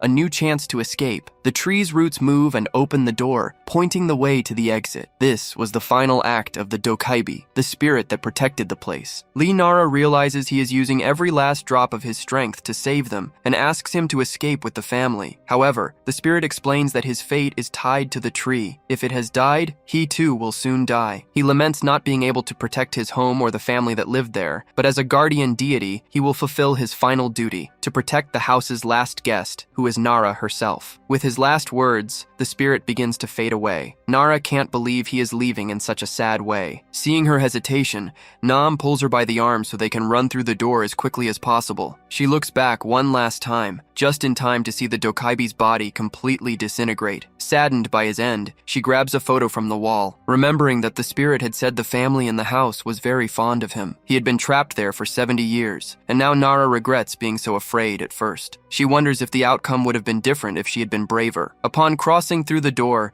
the family finds themselves in Busan, and they all embrace, happy to be alive. However, something goes wrong. Nara and Gyunwoo, who were last in line, don't appear with them. The family realizes the door must have had a limit on how many people could pass through, and so the two of them were sent somewhere else. Meanwhile, the pair emerges in a completely different location. The house that was previously burned and in ruins is now intact, with a well-tended garden. Gyunwoo is certain that something very strange is happening. When they turn to go back through the door, they find a little boy with a camera in his hand. Nara immediately remembers what the dokebi said about the family's last descendant. She puts the pieces together and realizes the spirit didn't open a door to the exit, but one to its own past. They are in the year 1954. The little boy asks who they are, and Nara, wasting no time, tries to warn him about Pong Bayek's black snake, saying that he is the true monster and that his family is in danger. The boy, however, defends the doctor. He says that Pong Bayek is a kind person who is treating his mother's illness and asks Nara not to speak ill of him. Nam Gyunwoo comments that no one would believe strangers saying something like that. Nara understands perfectly, as she hadn't believed the dokebi's story at first either. Now, she comprehends the spirit's feeling of helplessness. She realizes that running away or hesitating won't solve anything. Even without knowing if it will work, she decides to try something. Determined to no longer avoid confrontations, Nara uses the power of her ring and draws a negative energy from the boy's chest. The little photographer is left completely confused, while Pong Bayek, watching from a distance, is shocked to see Nara capture and destroy the evil spirit with her bare hands. She explains to the boy that many things are invisible and that he needs to trust her. To prove it, she hands him the burnt photograph she took from the wall, asking him to set aside his preconceptions and see the sincerity in people. At that very moment, Dr. Pong Bayek starts walking toward them. The door to the future begins to close on its own, and Nam shouts for Nara to run or she'll be trapped in the past forever. Before crossing through, the girl shouts to the dokebi, who was still trapped in the tree, promising that she will one day return to free him. The spirit is shocked to hear her promise. A moment later, Pong Bayek arrives and wrenches the door open, but finds no one there. The girl left behind words that the dokebi didn't understand at the time, but which gave him hope. Even with his body trapped in the tree, he endured it all, watching the boy's happy family through the window. The boy, named Gunho, became a wonderful photographer, taking pictures of the world for his mother, who couldn't leave the house. He would show her the flowers in the garden and the smiles of the people, and his mother would say she was happy every day thanks to him. Gunho grew into an admirable young man,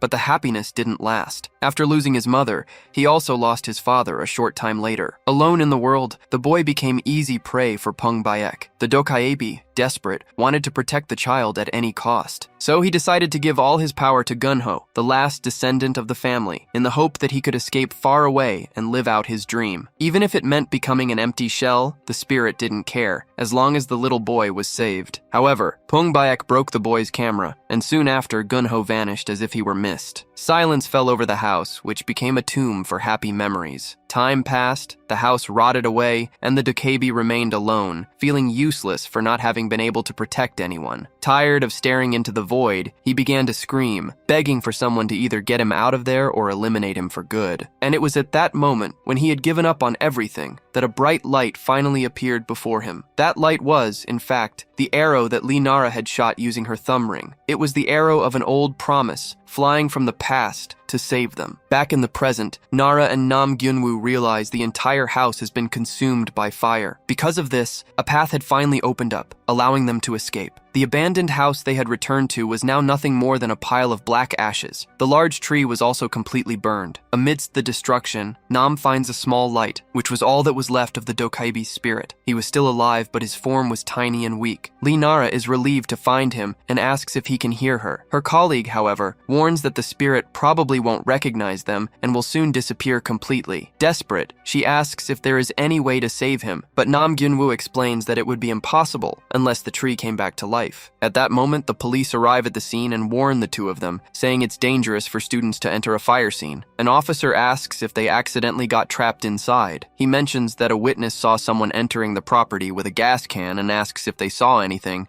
but the pair denies it. Oddly enough, the neighbors seemed almost happy about the fire, commenting that the abandoned house was devaluing the entire neighborhood. They explain that the owner refused to sell, which is why the house ended up in this state. Intrigued, Nara asks if the owner is alive, but the neighbors aren't sure. They reveal that the owner was a famous photographer named Park Ganho, a documentary filmmaker who passed away in 2001. His family donated over 50,000 of his works to the art museum. With this information, Nara and Gyunwoo decide to go to a farewell photography exhibition in honor of Park Ganho. Nara is struck by the realization understand that the child from the past had been alive until just recently. At the museum, the spectral butterfly continues to guide them, while Nara carries the small dokebi spirit in her hands. The spirit observes the photographs and recognizes the flowers his mother loved so much, realizing that in the photos, they never withered. It turns out the little boy from that time had trusted the words Nara told him in the past. His mother's dream was for him to go out into the vast world beyond the fence, and one day, he finally did. He found farmers working under the sun with smiles on their faces and photographed them, filling his work with the warm stories of the people. While observing the works, the pair comes across a very beautiful photo of a mother and her son. The little dokebi spirit is happy to see that Park Ganho truly got to know the world out there. There was also a photo of his family next to the tree, which makes Nara proud to know that the child became a great artist. Nam Gyunwoo, however, doesn't understand why she keeps calling him a child, since he was an old man when he passed away. Suddenly, a girl approaches and praises the photos of the tree, saying it was her grandfather's favorite and held a special meaning for him. In that instant, they understand that she is Park Ganho's granddaughter. The woman, named Jia, soon says her goodbyes and leaves. This meant that Ganho was not the last descendant of the family, as the spirit had believed. Upon learning that his bloodline was still alive, the dokebi finally found peace. He smiles, content, and his body begins to break apart into small particles of light, which settle gently into the photograph, allowing him to return to the family he loved so much. Nara asks if he survived somehow, but Nam Gyunwoo can't say. He just comments that in the end, the spirit seemed happy, trapped in a memory that was neither painful nor fleeting. Soon after, Nara receives a call from her family. They say they are fine and ask where she and her brother are. She reflects on how everything happened. That day, they had taken a path they didn't normally use and ended up finding the dokebi's tree, escaping the trap through a different door. She wonders if it was all a coincidence or a miracle,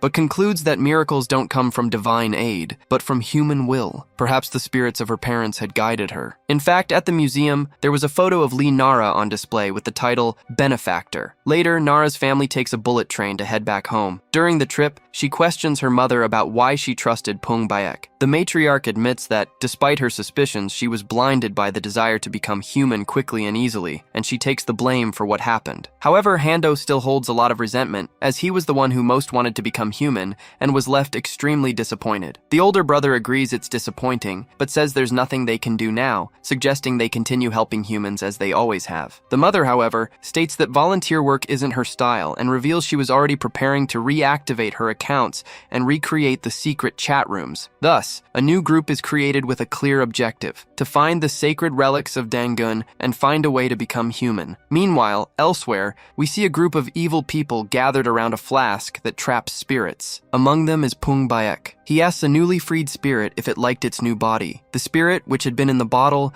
complains that the body feels like trash. Another evil being tells it to just find a better one. The spirit then discards the body and says it will look for a more interesting one. It reveals itself as the nine-tailed fox and, knowing Pong Bayek wouldn't have freed it for nothing, asks what he wants in return. The main villain says it's nothing much. He just wants the fox to do what it has always done, sending all the evil spirits to devour humans and plunge the world into chaos. However, he gives a specific order: do not touch the girl, Nara. He wants her soul for himself. The scene then takes us to the past. Inside a crystal ball, a mist swirls and white flames flicker. A man couldn't understand the voice coming from it, but he knew it was one of the sacred relics of Dangun, a troublesome item his wife had left for the family. Possessing a relic like that meant becoming a target for all sorts of evil things. While he was thinking about this, his young son simply swallowed the crystal ball. The father became desperate, shouting for the boy to spit it out immediately. In the mountains of Cheoram, in Gangwon province, lived this father and his son, isolated from the world. Little Nam Gyunwoo grew up like a wild boy, hunting animals using the spectral energy he now possessed. One day, he jumped from the top of a tree directly into his father's lap and accidentally used his energy, lightly electrocuting him. The father asked if he had been worried about him, but the boy said no. When his father asked what he did to pass the time, young Gyunwoo simply replied that he went swimming. Besides swimming, Gyunwoo told his father he also spent his time climbing trees and running all over the mountain. Worried, the father asked if he hadn't eaten raw meat again, but the boy couldn't say for sure. Gyunwoo then wanted to know if he had managed to capture the Anqui, but the answer was no. Because of that, his father would need to go out hunting again. He apologized for having to leave his son alone once more with no friends around. Gyunwoo said it was okay, and just asked his father to bring back pizza when he returned. Then, he asked if his father was tired and if he still missed mom. His father tried to hide it, saying he didn't. but Gyunwoo knew the truth, as he would hear him say her name in his sleep. Curious, the boy asked why he had chosen his mother, and his father explained it was something he couldn't control. He said his mother was beautiful, and that he became a complete fool the moment he saw her. That feeling made him believe that no one in the world could ever replace her. She was the kind of person who made him believe in the word destiny. His father explained that destiny is something that cannot be changed, even if the stars fall from the sky. He assured him that one day, when Gyunwoo found someone like his mother, he would understand exactly how he felt. Gyunwoo wasn't very curious about his mother,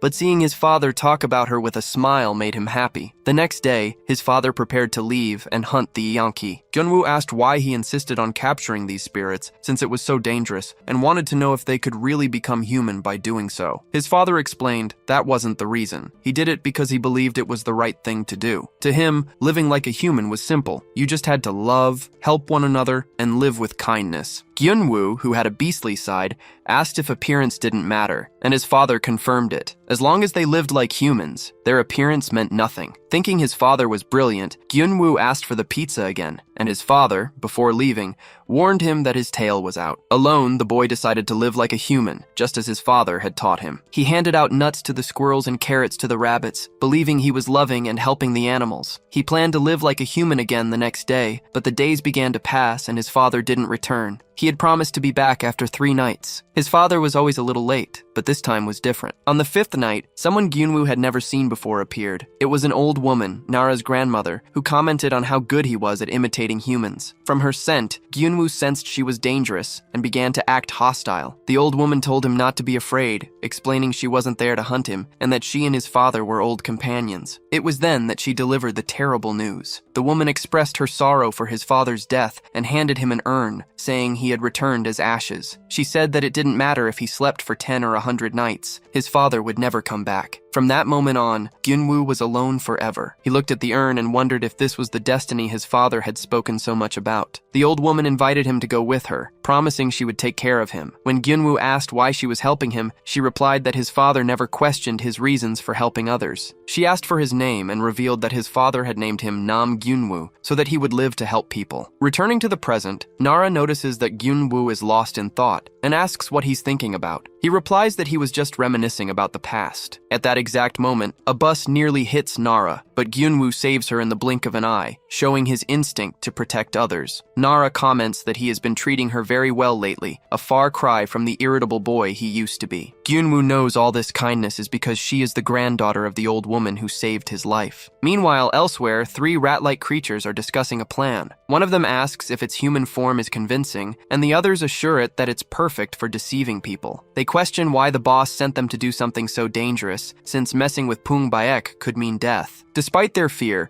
the plan was to infiltrate the school and take just one of Nara's fingernails without anyone noticing. At school, class is about to start, but on the roof, 2 students are kissing. Suddenly, they feel like they're being watched. The girl says it's just his imagination, since no one would come up here during class time, and they continue. What they don't know is that several spirits are there, watching everything. A female spirit named Mia seems irritated, finding it absurd that students are doing that in broad daylight. Another ghost starts to tease her, and the two begin to argue. He insinuates that Mia never did that in her life because she didn't want to, which infuriates her. The truth is, she gets upset seeing others experience things she never could. Mia died without ever even holding a man's hand, and she wonders why the world is so unfair. In the midst of her sadness, she sees Nam Gyunwoo coming up the stairs and is captivated. To her, he is the only light in her miserable world. Just seeing him makes her feel better, but her joy is short-lived. Nara appears by his side, and jealousy takes hold of Mia. She assumes the two are dating and feels as though her only source of happiness has been snatched away. Her life seemed cruel and hopeless. To make matters worse, Nara stops beside Mia to talk, noticing she doesn't look well and offering to help. Nara's kindness only makes Mia feel worse,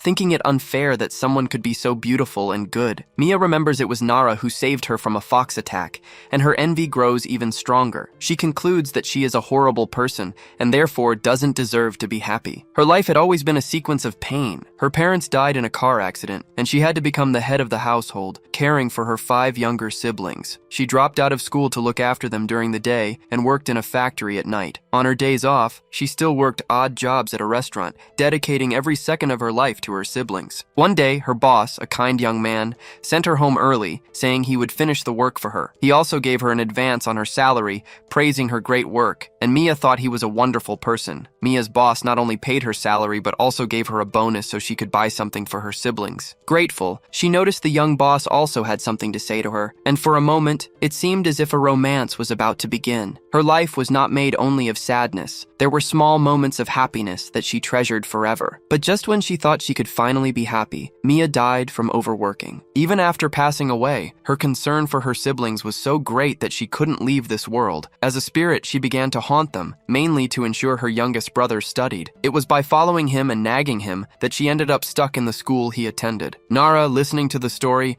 understood that Mia's love for her brother kept her tied there. Furthermore, Mia confessed that her only joy in life was a boy named Nam Gyun-woo, and the sadness of knowing they could never be together was immense. Not wanting to continue the conversation, she simply turned to leave. Nara still tried to stop her, saying she should at least stay to see her brother's graduation. But suddenly, a beast with a rat-like appearance emerged and pushed Nara down the stairs. In the fall, Mia's spirit, who was beside her, ended up falling as well and somehow entered the girl's body. At that exact moment, Nam Gyun-woo appeared and reached out his hand to help the girl on the floor. For Mia's spirit, seeing the man she loved offering help was a shock. For the first time, she could feel the touch of his skin, and her mind filled with romantic scenarios, leaving her completely overjoyed. Taking advantage of the opportunity, Mia, now in Nara's body, began to shamelessly flirt with Gyun-woo, to the surprise of all the other students. She noticed every detail of him, from his jawline to the veins in his arms, falling deeper and deeper in love. Gyun-woo, on the other hand, was very uncomfortable with the way she looked at him, saying her gaze was too seductive. Wasting no time, she invited him to the rooftop,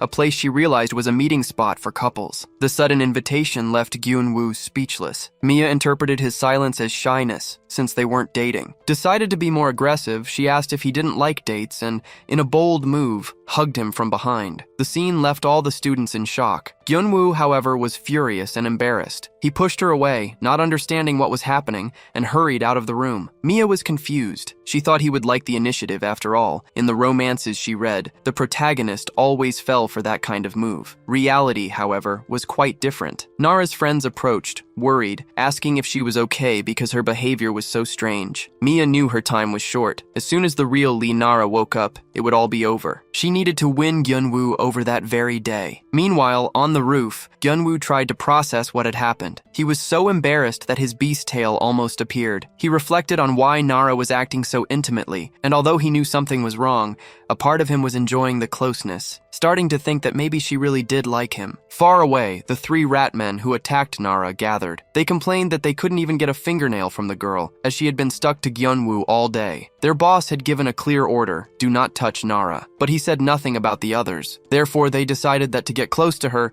they would have to devour Nam Gyun-woo first. Later at home, Mia, still in Nara's body, lay on the bed, exhausted. Although she hadn't achieved anything concrete with the boy, it had been a wonderful day for her. Still, she felt she had missed a golden opportunity. Before leaving Nara's body, she decided to change her clothes for her. Upon opening the closet, she found an amulet shaped like a rabbit hole, and to her surprise, discovered there was a secret room inside. Curious, she stepped through and came out on the other side, finding Nam Gyun-woo asleep in his own bed. She couldn't understand how their rooms were connected, and wondered about his relationship with Nara. Realizing they lived together, Mia understood that this was the true chance the heavens had given her. Without a second thought, she entered the boy's room and climbed onto his bed. Seeing him sleep so up close, she was at a loss for what to do, but emotion took over. Determined, she climbed on top of him, planning to steal a kiss and leave. However, Gyun-woo wasn't really asleep. He had sensed her presence and was only pretending to be asleep to see what she would do. The moment her face drew near, he woke up, blocking the kiss with the palm of his hand. His eyes glowed an intense shade of red. Grabbing Nara's face, he asked in a menacing voice, "Who are you?" He knew this wasn't the real Nara. Angered that someone was impersonating her, he intimidated the spirit into revealing its identity, threatening to destroy it if it didn't leave her body. Mia, in a panic, argued that if he attacked her, he would hurt Nara's body as well. But he didn't care and with a blast of energy expelled her spirit. Mia's ghost, ashamed, apologized and tried to flee. Gyunwoo yelled for her to stop, but her fear was greater, and she disappeared as she ran. His anger was clear, but perhaps it was only because it wasn't the real Nara, suggesting that if it had been her, his reaction might have been very different. At that moment, Gyunwoo tries to wake Nara, but she doesn't respond. He realizes the expression on her face is her true one, not that of the ghost who had possessed her. Meanwhile, in some kind of astral plane, Nara feels comfortable, as if she were touching soft, warm fur. It's in this place that she hears someone calling the name Munchi. Suddenly, she returns to her body and wakes up at home, remembering almost nothing from the previous day. Soon after, she discovers that the ghost, named Mia, used her body to try and seduce Gyunwoo, and she is completely shocked. Mia apologizes and promises never to do it again. Embarrassed, Nara asks if anything happened between her and Gyunwoo, and the boy confirms that nothing did. Even so, Nara says she can't just forgive the ghost. Gyunwoo then interferes,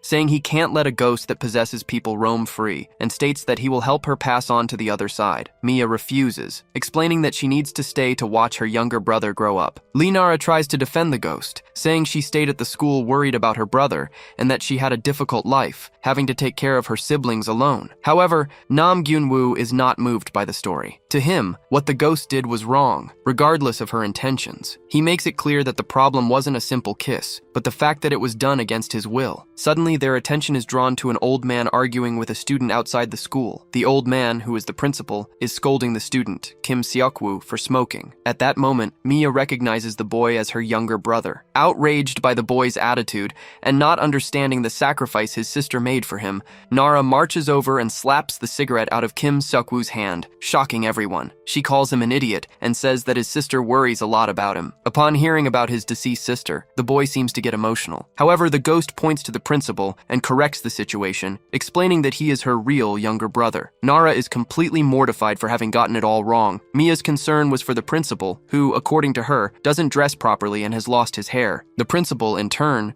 says he still feels his sister's presence and that her voice gave him the strength to raise their other siblings and build a family. With that, everyone feels a sense of relief seeing that her brother grew up to be a good person, and the matter is dropped. Sometime later, Gyunwoo finds Nara asleep and wonders if he should carry her to bed. Instead, he ends up lying down beside her. He hesitates for a moment, almost placing his hand on hers, but pulls back. As she sleeps, our heroine keeps repeating the name Munchi, and it's in this state of sleep that a strange story begins to unfold, that of the rat utopia experiment. The idea was to create a paradise for them, but as the population grew, the animals' behavior changed. The strongest monopolized everything, while the weakest were isolated. Tired of the competition, many became violent, and the society collapsed. Even when the population decreased and the environment became pleasant again, the surviving rats only cared about themselves and had no interest in others. The experiment was stopped before a total collapse, but the lesson was clear. This idea of competition connects directly to what happens next in Nara's classroom. She gets a test back and is shocked to see she only scored 40 points, while her friends got very high scores. Nara becomes disheartened, feeling like she's the only one being left behind and questioning if she'll be able to get into college like this. Suddenly, she hears her friends criticizing her, calling her lazy. When Nara confronts them, they deny it, but then they turn around with red eyes and start cruelly insulting her, saying she'll never be on their level. That's when a rat-like man appears and announces the start of a new experiment. The school goes dark, and the number 1 appears on Nara's back. A notice on the blackboard announces a game of hide-and-seek with a serial killer. Nam Gyunwoo appears with the number 2 on his back, confused by the darkness. Nara's 2 friends, with numbers 3 and 4, think they're in some kind of theme park. They look outside and realize they're in a giant place filled with buildings. Soon the girls find someone and decide to ask for information. To their horror, the man is a monster with an axe, bulging eyes, and crooked teeth. The killer tells them to hide well and lunges at them, while the 2 run in panic. Meanwhile, Gyunwoo is surrounded by 3 rat-like monsters who want to devour him. Without hesitation, he launches a counterattack. With a powerful punch, he knocks down the first one. He dodges the second and hits it with a blow that sends it flying, hitting the third one in the process. In a matter of seconds, all 3 monsters are on the ground. Gyunwoo glares at them menacingly, but just then, the monsters call out for someone known as the Tattered One. Seeing Nam Gyunwoo's strength, the remaining ratmen shout that he must be devoured because he's too strong. At that moment, a gigantic, stitched-together monster appears. The creature, which looks like it's made of cloth, thanks them for the meal, and, to Gyunwoo's shock, devours one of the ratmen standing beside it. Without a second thought, Gyunwoo attacks with a spectral punch to the monster's belly. belly. However, its belly transforms into a spiral that swallows his fist. Immediately after, he's hit with a powerful counterattack to the stomach that sends him flying into a wall. Seizing the opportunity, the monster grabs him by the hand, lifts him into the air, and slams him onto the ground, asking if he's ever died before as it brings its mouth closer to devour him. But Gyunwoo asks if it really wants to eat him that badly,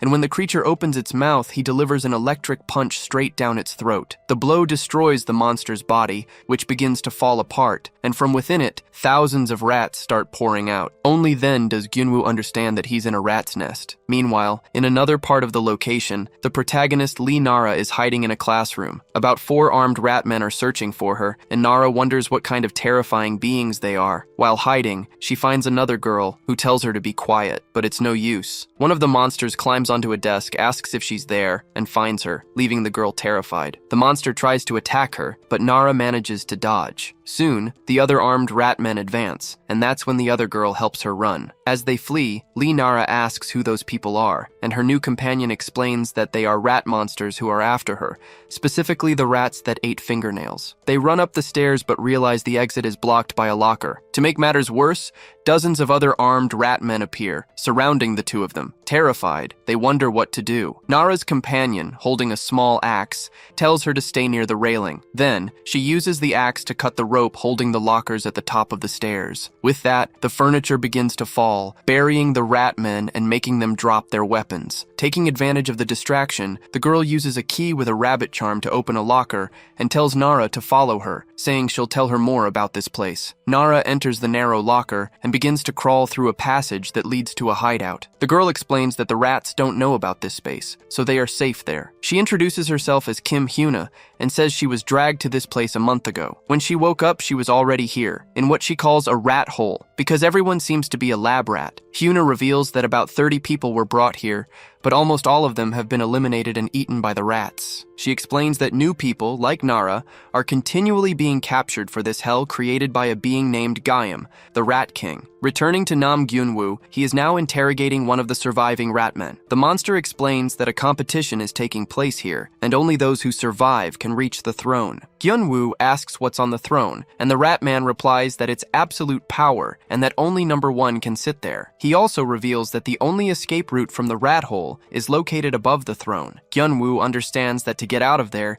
he needs to defeat the Rat King Gaiam. So Nam Gyunwoo orders the Ratmen to take him to their king. They escort him through a dark place, and Gyunwoo realizes there is a clear hierarchy under Gaiam's command. Suddenly, the villain himself appears from the darkness, saying that rats cannot be trusted, as they'll betray you at the first opportunity. Gyunwoo instantly realizes he's facing the Rat King. Gaiam introduces himself as the master of this place, but the student cuts him off with a punch. However, from the king's cheek, several rats emerge, crawling up Gyunwoo's hand and beginning to cover his body, leaving him terrified. The king says that Gyunwoo isn't strong enough, as he is just a lab rat like the others. When the boy asks why he does this, Gaiam reveals that he desires things that belong to other people, and that's why he became curious about what makes Nara so special. Upon hearing her name, Gyunwoo, being overwhelmed by the rats, asks if Lee is there. The king confirms that the experiment with the girl has also begun. Gaiam then wonders what fate would suit the boy, saying he wants to see his darkness. The rats begin to completely consume him, but angered, Gyunwoo screams for them to get off him. In that instant, his aura becomes dark and powerful, forcing the rats to recoil. Suddenly, Gyunwoo's mind is transported to the house where he lived when he was younger. He comes face to face with his father, who seems happy to see him back. Gyunwoo says he missed him very much, but his father's expression changes. He says that, both in the past and now, the boy will always be alone. The false father reminds him of the reason they lived hidden in the mountains,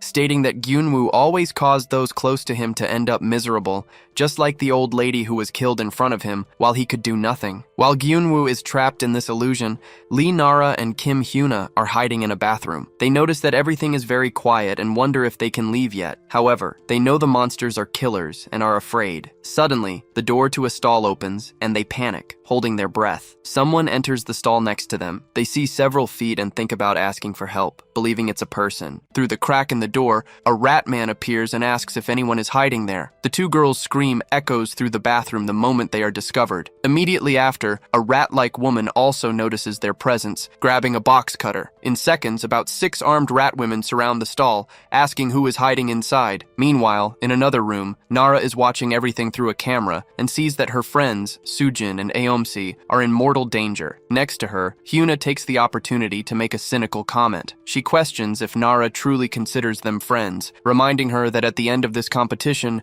only one person can sit on the throne and escape. She explains that in this game, people cooperate at the beginning only to save themselves in the end, and that friendships mean nothing. But Nara knows her friends aren't like that. She understands that the rat men are just testing their loyalty. Yuna insists it's safer to stay in the bunker to avoid being betrayed, but Nara ignores her. She grabs a ruler and a pencil, declaring that if she is no longer human but a monster, then she can fight. Hyuna calls her a fool, saying only one person will get out alive, but Nara firmly replies that she will save everyone and go back home. Elsewhere, Nam Gyunwoo is trapped in psychological torture. The Rat King, Gam, toys with his mind, bringing up the memory of his grandmother. Gaem knows that Gyunwoo's weak point is his fear of abandonment and being alone, the same pain he felt when his father and grandmother were gone. The king accuses him of being a selfish coward who only takes care of others out of fear of being alone. Gyunwoo screams in denial, trying to resist these words. As he screams, a dark shadow and thorns begin to emerge around him. Gaem takes advantage of this negative energy to look inside Gyunwoo's soul,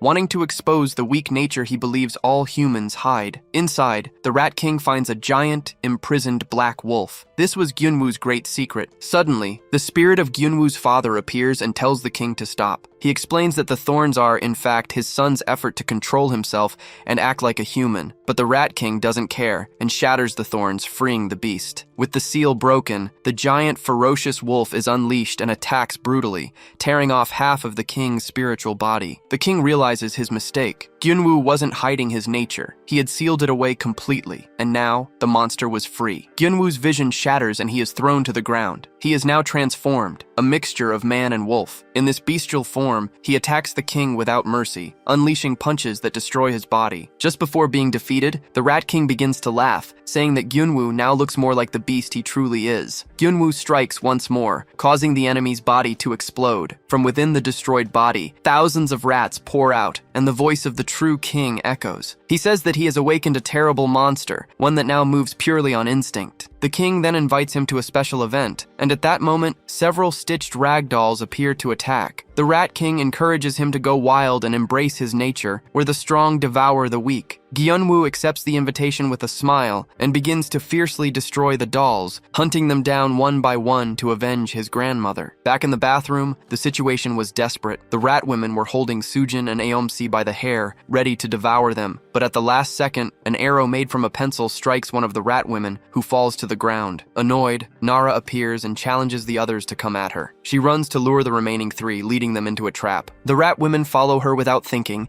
and end up falling from the building. Sujin and Aomsi are impressed by the plan, and Nara hugs her friends, relieved to have saved them. One of the rescued friends thinks about how Nara risked everything for them. This reminds her of a dark moment from the past. She recalls a time when they saw Huna, the girl who was with Nara, about to jump from the school roof. Back then, instead of helping, they just took pictures, showing that their friendship wasn't always genuine. Back in the present, Nara explains to Huna that the only way out is on the top floor. However, Huna is suspicious, believing that in the end, they will all betray each other in the fight for the throne. Because of this, she considers returning to her safe hiding spot to avoid getting hurt anymore. Even so, Nara extends her hand to her, offering a chance for them to escape together. At that moment, Huna notices a tattered monster approaching from behind Nara and shouts to warn her. Suddenly, several of them appear and charge forward to devour the girls. But in the blink of an eye, a shadow slices the first monster in half. It was the Wolf Man. With impressive speed, he eliminates all the creatures using his claws and electric attacks. The girls are paralyzed, shocked to see the monsters defeated in a matter of seconds. Nara, in particular, is stunned. not recognizing the creature. Their fear grows as the wolfman begins to walk toward them. He prepares a powerful attack, ready to use his claws against Nara, whom he seems to see as a being of light. In desperation, she screams the name Gyunwoo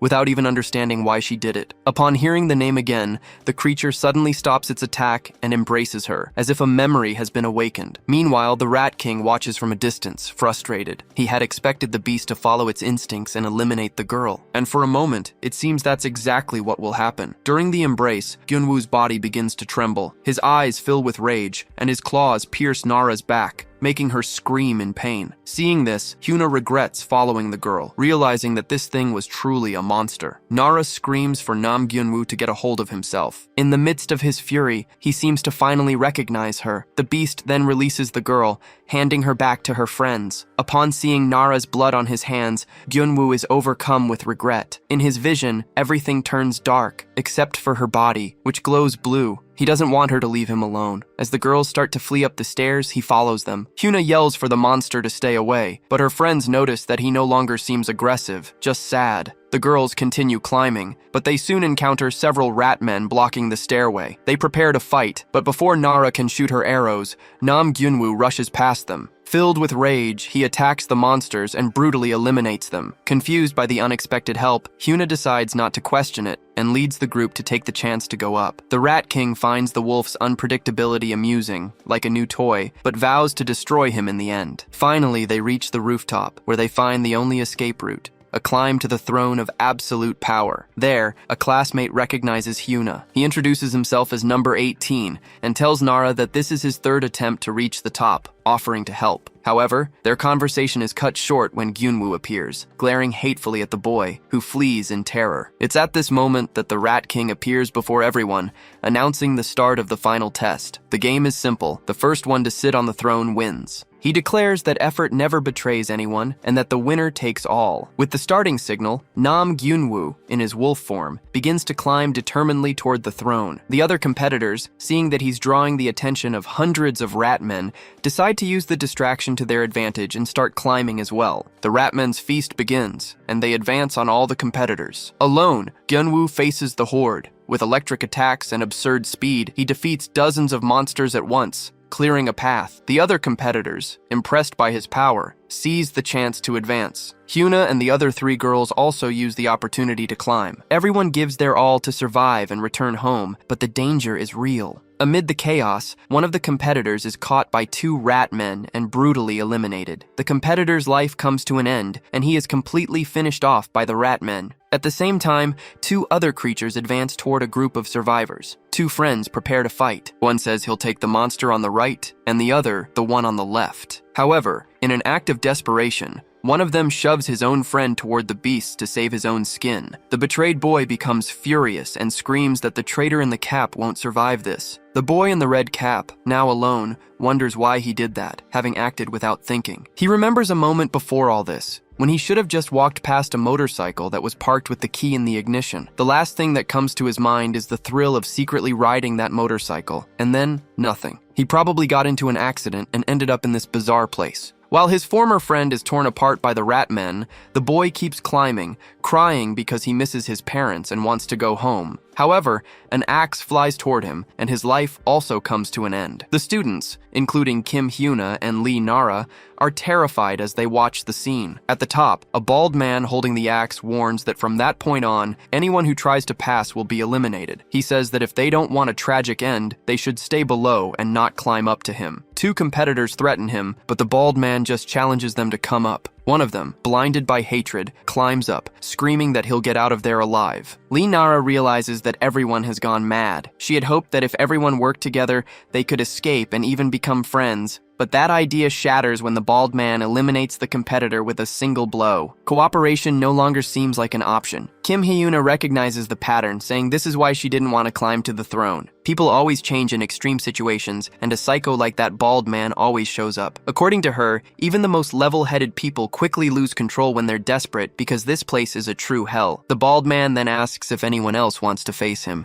The other competitors back away in fear. He scoffs, saying that if they're scared, they should just stand still while he becomes the winner. He promises that as soon as he gets out of here, he'll eliminate everyone who ratted him out to the police. It's at that exact moment that the Wolfman, Nam Gyunwoo, appears silently behind him. With a single punch, he sends the bald man flying. The blow was so powerful that everyone is shocked. Gyunwoo considered the punch weak, but to the others, he is a terrifying monster. Everyone feels fear upon seeing his true nature. He remembers the fox's words about how humans always react with aversion and fear when they see who he really is. But Nara's reaction is different. To him, her true nature is beautiful and luminous. The girl recognizes him and no matter what form he takes, continues to call him by his human name. The wolf inside Gyunwoo wants to continue hunting the rat men, but Nam asks to take control for a while. He wants to use his strength to love and help others as his father taught him. Even though he looks like a wolf, inside he is still Nam Gyunwoo. This is his true nature. When he returns to his human form and looks back, everyone recognizes him. He asks them to hold on for just a little longer. While Nara positions herself to protect her friends,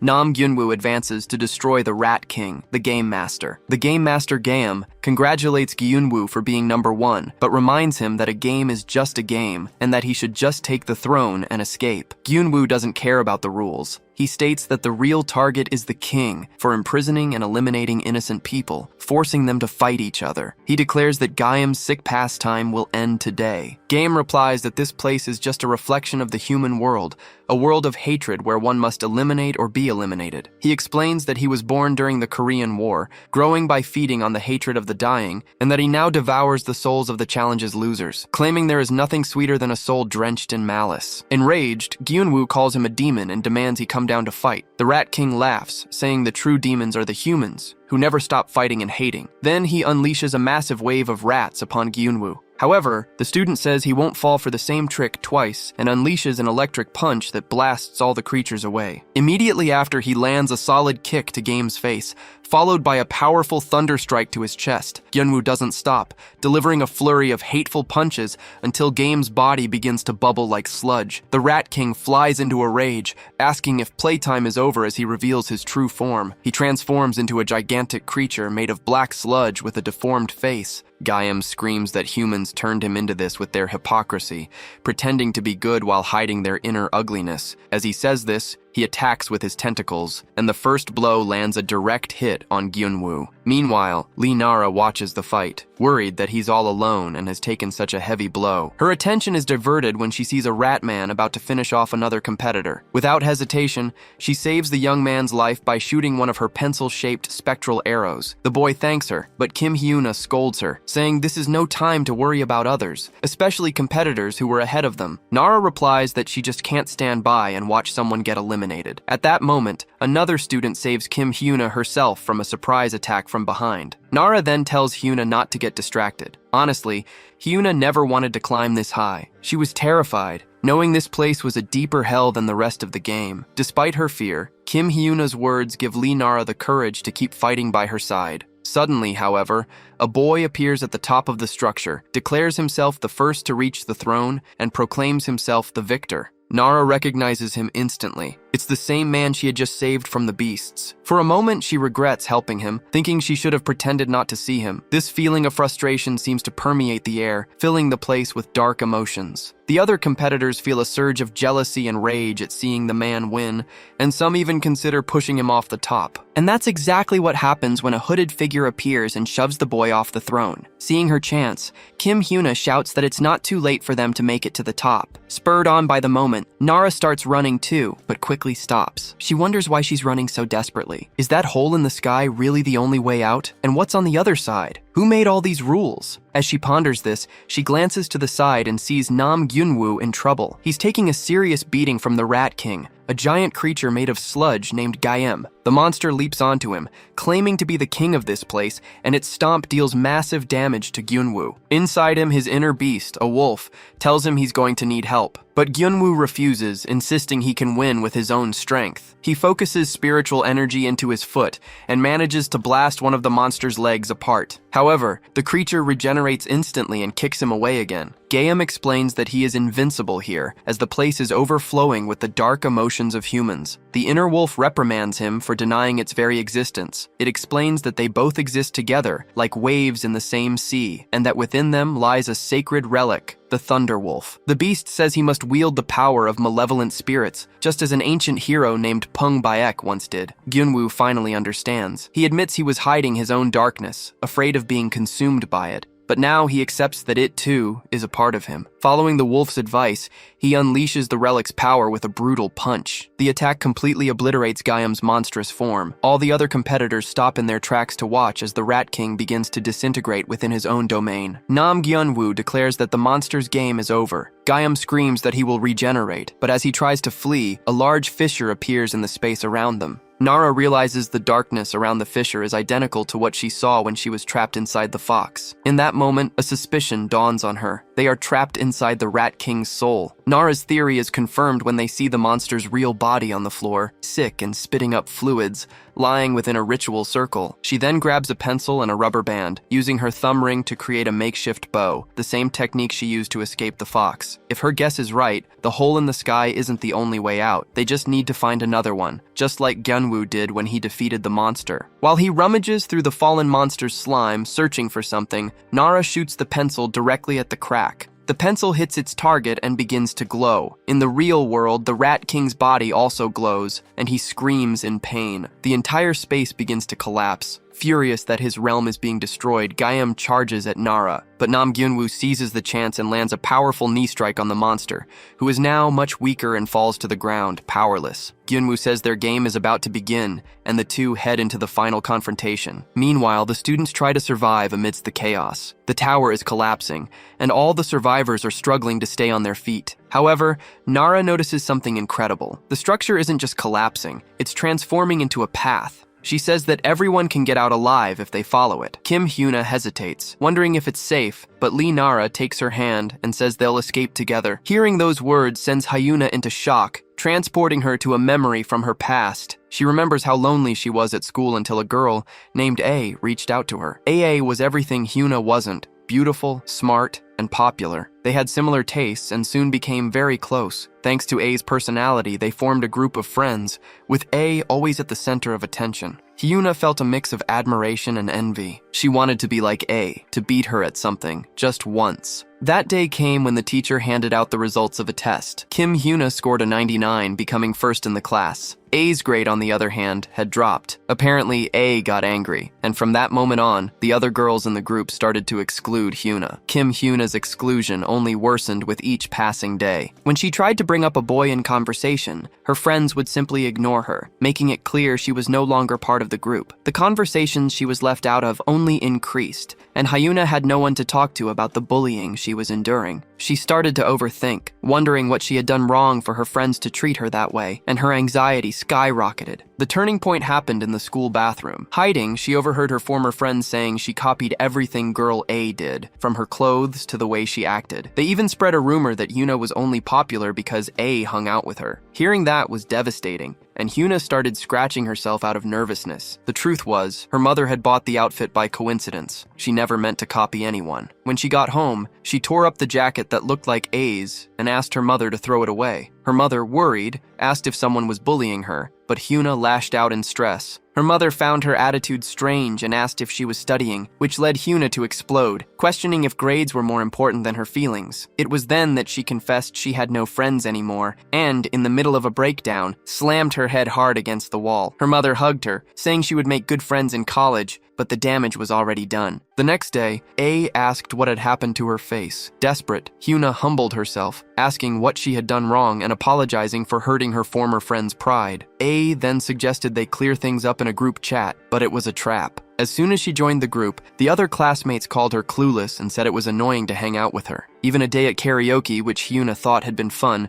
was described by them as a horrible time. Their harsh words felt like physical wounds to Hyuna. Because of this, even her grades, which had always been good, plummeted. Feeling it was all her fault and that her life was falling apart, she went up to the building's rooftop, thinking of ending it all. As she wondered why it was so hard for people to help her, someone pushed her from behind. In that instant, her back was marked with the number 0, and she began to fall. But as she fell, Huna was filled with regret. She didn't want it to end like this. And at that moment, the scene shifts back to the game's reality, with Huna desperately clinging to Nara's hand as she was pulled to safety. Our protagonist screamed for her to hold on, telling her they were almost at the exit. The other students helped too, and their support gave Hyuna a new will to live. After everything she had been through, she had finally found a reason to fight. Meanwhile, the creature Gum, now in pieces, insisted that the game was over, but Nam Gyunwoo was not satisfied. He declared that he would destroy the entire place so the monster could never hurt anyone again. Concentrating lightning in his hand, he summoned the Thunderwolf, which completely disintegrated the creature and began to destroy the entire arena. With Gyunwoo's attack, the tower began to crumble. Amid the chaos, a survivor ran to the throne, declaring himself the winner as the chair floated in the air. But the victory was short-lived, as the entire space began to collapse, being sucked into a black hole. Everyone held on to keep from being pulled in. Kim Huna, filled with hope, thought she could finally escape that hell. She remembered her mother's words and decided she would hold on a little longer because she wanted to live to fix her mistakes. She wasn't going to give up, but at the last second, a rat-like man appeared and struck her in the back with an axe. Nara tried to hold on to her, but Hyuna fell onto a table, saying she had no luck at all. Nara begged her to hold on, but it was too late. With her last bit of strength, Huna apologized to her mother for being so difficult. Feeling the warmth of Nara's hand, her spirit finally left her body. Nara screamed, not believing what she was seeing. As the black hole sucked in everything around it, she tried to grab Huna's soul but only managed to get a small fragment before everything disappeared. Suddenly, all the students woke up in their bodies in the real world. However, Nara woke up with that piece of Huna's soul in her hands, proof that none of it had been a dream. Before her, she saw the spirit of her new friend. Huna's spirit said that in another life they could have met in an unknown place, become friends and shared secrets. Maybe they could have been very close if fate hadn't been so cruel. Hearing this, Nara began to cry and shouted that they were already friends. Before disappearing completely, Huna thanked her and faded into the air. Shortly after, Nam Gyunwoo appeared in the hospital room. Crying heavily, Nara told him that her friend hadn't made it out. She felt guilty for being the only one to survive, even though she had promised they would get out together. Gyunwoo comforted her, repeating over and over that it wasn't her fault. He knew the weight of that feeling, as those were the same words he had wanted to hear when his grandmother died. He never wanted to feel the loneliness of being left behind again, and so he tried to ease Nara's pain. As he consoled her, a distant memory came to his mind, that of a beast man. Curious to know why someone named Pong Bayek was after Nara, he reaffirms his promise to protect Nara no matter what happens. He won't let Pong Bayek or anyone else hurt her. To fulfill this promise, he is willing to do anything, even transform into a beast again and sacrifice what's left of his humanity. Meanwhile, in a completely different place, the boy who sat on the throne believes he has finally won the challenge and escaped. Suddenly, he appears in an empty city and wonders where he is. Soon after, he finds a huge arsenal of weapons and a poster promising a job to the winner of a new competition. He is shocked to realize he will have to go through all of that again and, crying, he falls to the ground, because this wasn't the deal. At the same time, the chief of the Ratmen, Gayam, begins to feel very ill in his physical body. He is furious with the wolf that destroyed his hideout and nearly killed him. Gayam asks his subordinates who invited the wolf into the game, but they all deny it. However, one of them remains silent, and the chief immediately assumes it was him, beginning to eliminate the Ratmen one by one. It's at this moment that the traitor reveals himself. It was the evil fox, disguised the whole time. He admits that he was the one who put the child in the game. The fox explains that he can barely control his transformation and cannot risk it, so the wolf will serve as a temporary obstacle. He hopes the huntress's offspring survives until he regains his full strength. Far away, Pong Bayek stands in a completely destroyed place, surrounded by bodies and darkness. A giant spirit, the god of calamity, demands that Pong Bayek fulfill his promise and open the passage quickly. If he does so, the god promises to turn the land of Dangun into a true hell. Pong Bayek agrees, saying that no matter how many times he saves humans, they never change. Because of their greed, they become mere insects not worth saving. He declares that he will cleanse the corrupted land and start everything anew, becoming the Dangun of a new world. To do this, he needs to gather more Eongwis, the evil spirits. But all of this was just a prophetic dream of the matriarch of the beast family. Looking out the window, she understands that a spirit showed her this vision. The crow spirit appears and urgently asks her to stop Pong Bayek. He reveals that the villain is gathering the souls of living humans to summon the god of calamity. The woman is shocked and wonders how he is doing something so terrible. The scene then shifts to a bus, where we see Hondo Sunbi, the middle son of the beast family. Some girls on the bus notice how handsome he is, and one of them stares at him intently. Sunbai notices and gets annoyed, but not with her. He is angry at an Anqui, a deformed slime creature, that is on the vehicle. Suddenly, other evil spirits begin to climb onto the surrounding cars. In an instant, another bus violently crashes into theirs, throwing people around and causing a chaotic accident. Hondo Sunbai is badly injured amidst the confusion. The Anqui sees the chance to attack, devouring the souls of the accident victims. Hondo understands that someone caused all of this on purpose, just to harvest these souls. A mysterious woman observes the scene and encourages the spirits to devour as much as they want. After all, the souls of living humans are everywhere. Amidst the wreckage, Hondo has a quick flashback of his past in a cold pigsty, wishing it were all a dream. He wakes up as a young woman comes to his aid, relieved that he's alive. She tells him she called for emergency services, but no one is doing anything. Hondo gets up and realizes he can move. He sees an Aonqui devouring several souls and warns the girl that the place is dangerous and they need to get out of there. He helps the girl, who has an injured leg, to her feet. At that exact moment, one of the evil spirits rips her soul from her body. The girl's soul is terrified, about to be devoured by the monster, but before the creature can attack, Hondo Sunbae creates an energy barrier from his aura of beauty, saving her life. Then, he creates 2 new barriers that crush and explode the monster. Now, on the spiritual plane,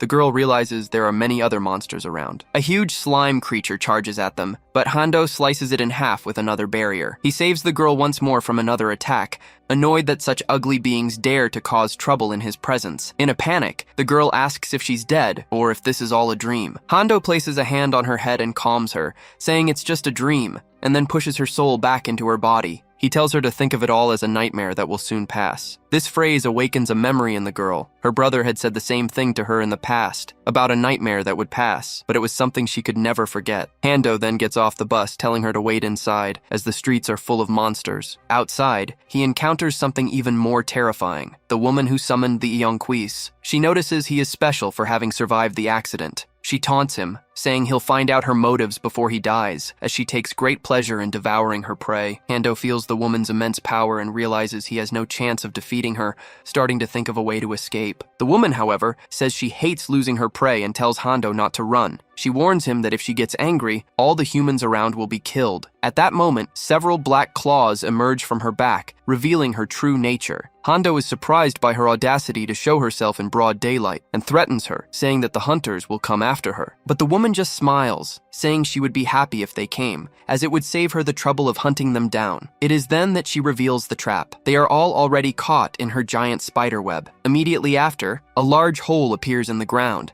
and an earthquake begins to shake everything. The cars are swallowed by the rapidly opening crater. Inside a bus, the girl and other people are also sucked into the abyss. Hondo tries to hold on, but the force is too great, and he is also pulled in. The few people who manage to stay on the surface look down into the hole, which seems bottomless. In an instant, all the humans who were in the web's area had vanished. Meanwhile, elsewhere, Kim Huna's situation was desperate. The fragments of her soul that Nara had managed to bring back were slipping away, and her condition in the hospital was only getting worse. The doctors had already warned her mother to prepare for the worst. However, the truth was that Huna was still alive, trapped inside Gayam's mind and tormented by terrible nightmares. Aware of this, Nara was filled with determination, promising herself that she would rescue her friend, no matter the cost. News of the disaster spread quickly. Newspapers reported that a giant crater had appeared at an intersection at 9 in the morning, swallowing 92 citizens. Chaos had broken out at the scene. Desperate families searched for relatives while firefighters began a rescue operation. They descended with ropes and flashlights,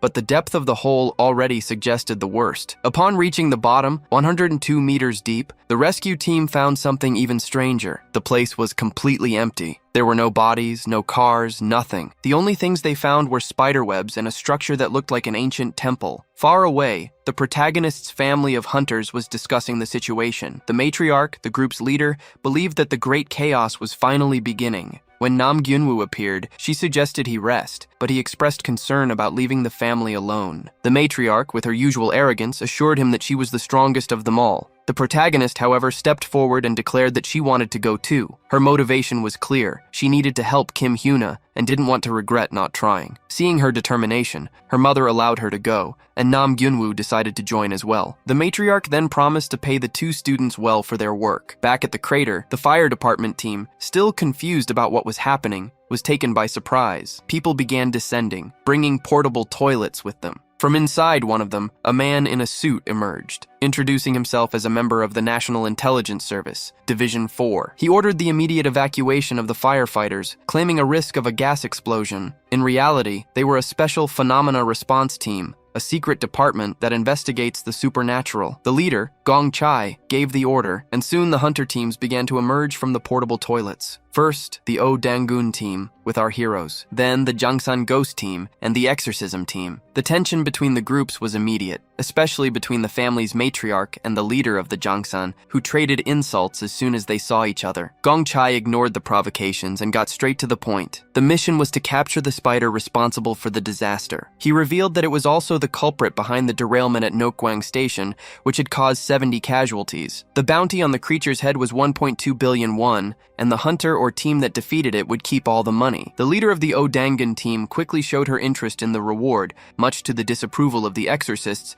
who found her attitude vulgar with so many lives at stake. Without wasting any time, the teams began to enter the portal that led to the spider's lair. The protagonist found it strange how everyone entered without hesitation or any sign of fear. Nam Gyunwoo asked if she was ready, and after she confirmed, the two of them entered last. On the other side, the scene changed drastically. They were in a dark cave of sorts, filled with webs and bodies hanging from the ceiling. One of the corpses was so old it appeared to be from the Joseon dynasty, showing that the spider had been active for centuries. One of the exorcists taunted the students, saying they could still go back if they wanted to live. Nara in turn responded with a dark joke, saying she saw the shadow of death on his face, which startled him. They realized the creature had been clever, disguising its hunts as accidents to avoid being discovered. While a Buddhist member began to pray for the dead, a priest noticed that the corpses still had gold pieces on them, a wealth they couldn't take to the afterlife. Despite the solemn moment, the priest couldn't resist the temptation and took a gold chain from one of the bodies. He tried to justify the theft, saying he would use the money for a good cause,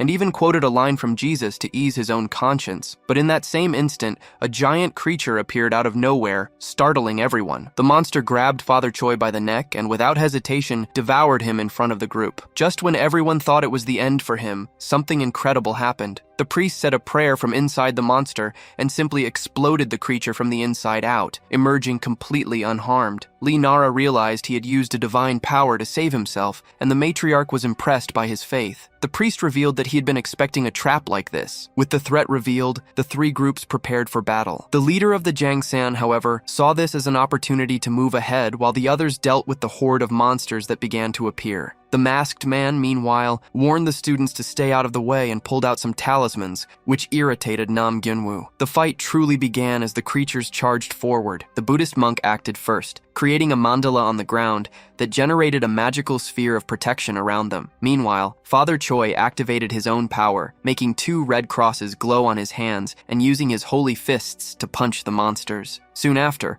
an older archer asked the priest to step aside and fired a flaming arrow of annihilation, eliminating several creatures at once. To top it off, the masked man threw his talismans, which acted like bombs and exploded in sequence, causing massive destruction. Despite their combined efforts, Father Choi admitted he could no longer keep up the pace. The situation worsened when the monsters began breaching the monk's protective circle. The shield was breaking, and the students started to panic. The master warned that her guardian deity was taking too long to appear, and in desperation, she screamed that she needed more time. At that exact moment, just when all seemed lost, Nam Gyunwoo stepped in front of her, his body covered in lightning. He decided it was time to show his true power. It was time for the wolf to emerge. With a fist glowing in the darkness, he fearlessly charges forward and uses his Thunderwolf technique. A massive wolf made of lightning forms and attacks the monsters, electrocuting all of them. In a matter of seconds, a blast of destructive energy annihilates all the remaining creatures, leaving all the other hunters completely shocked by the young student's power. Amidst the general surprise, Nara tries to help but ends up making a mistake. She fires a spectral arrow that,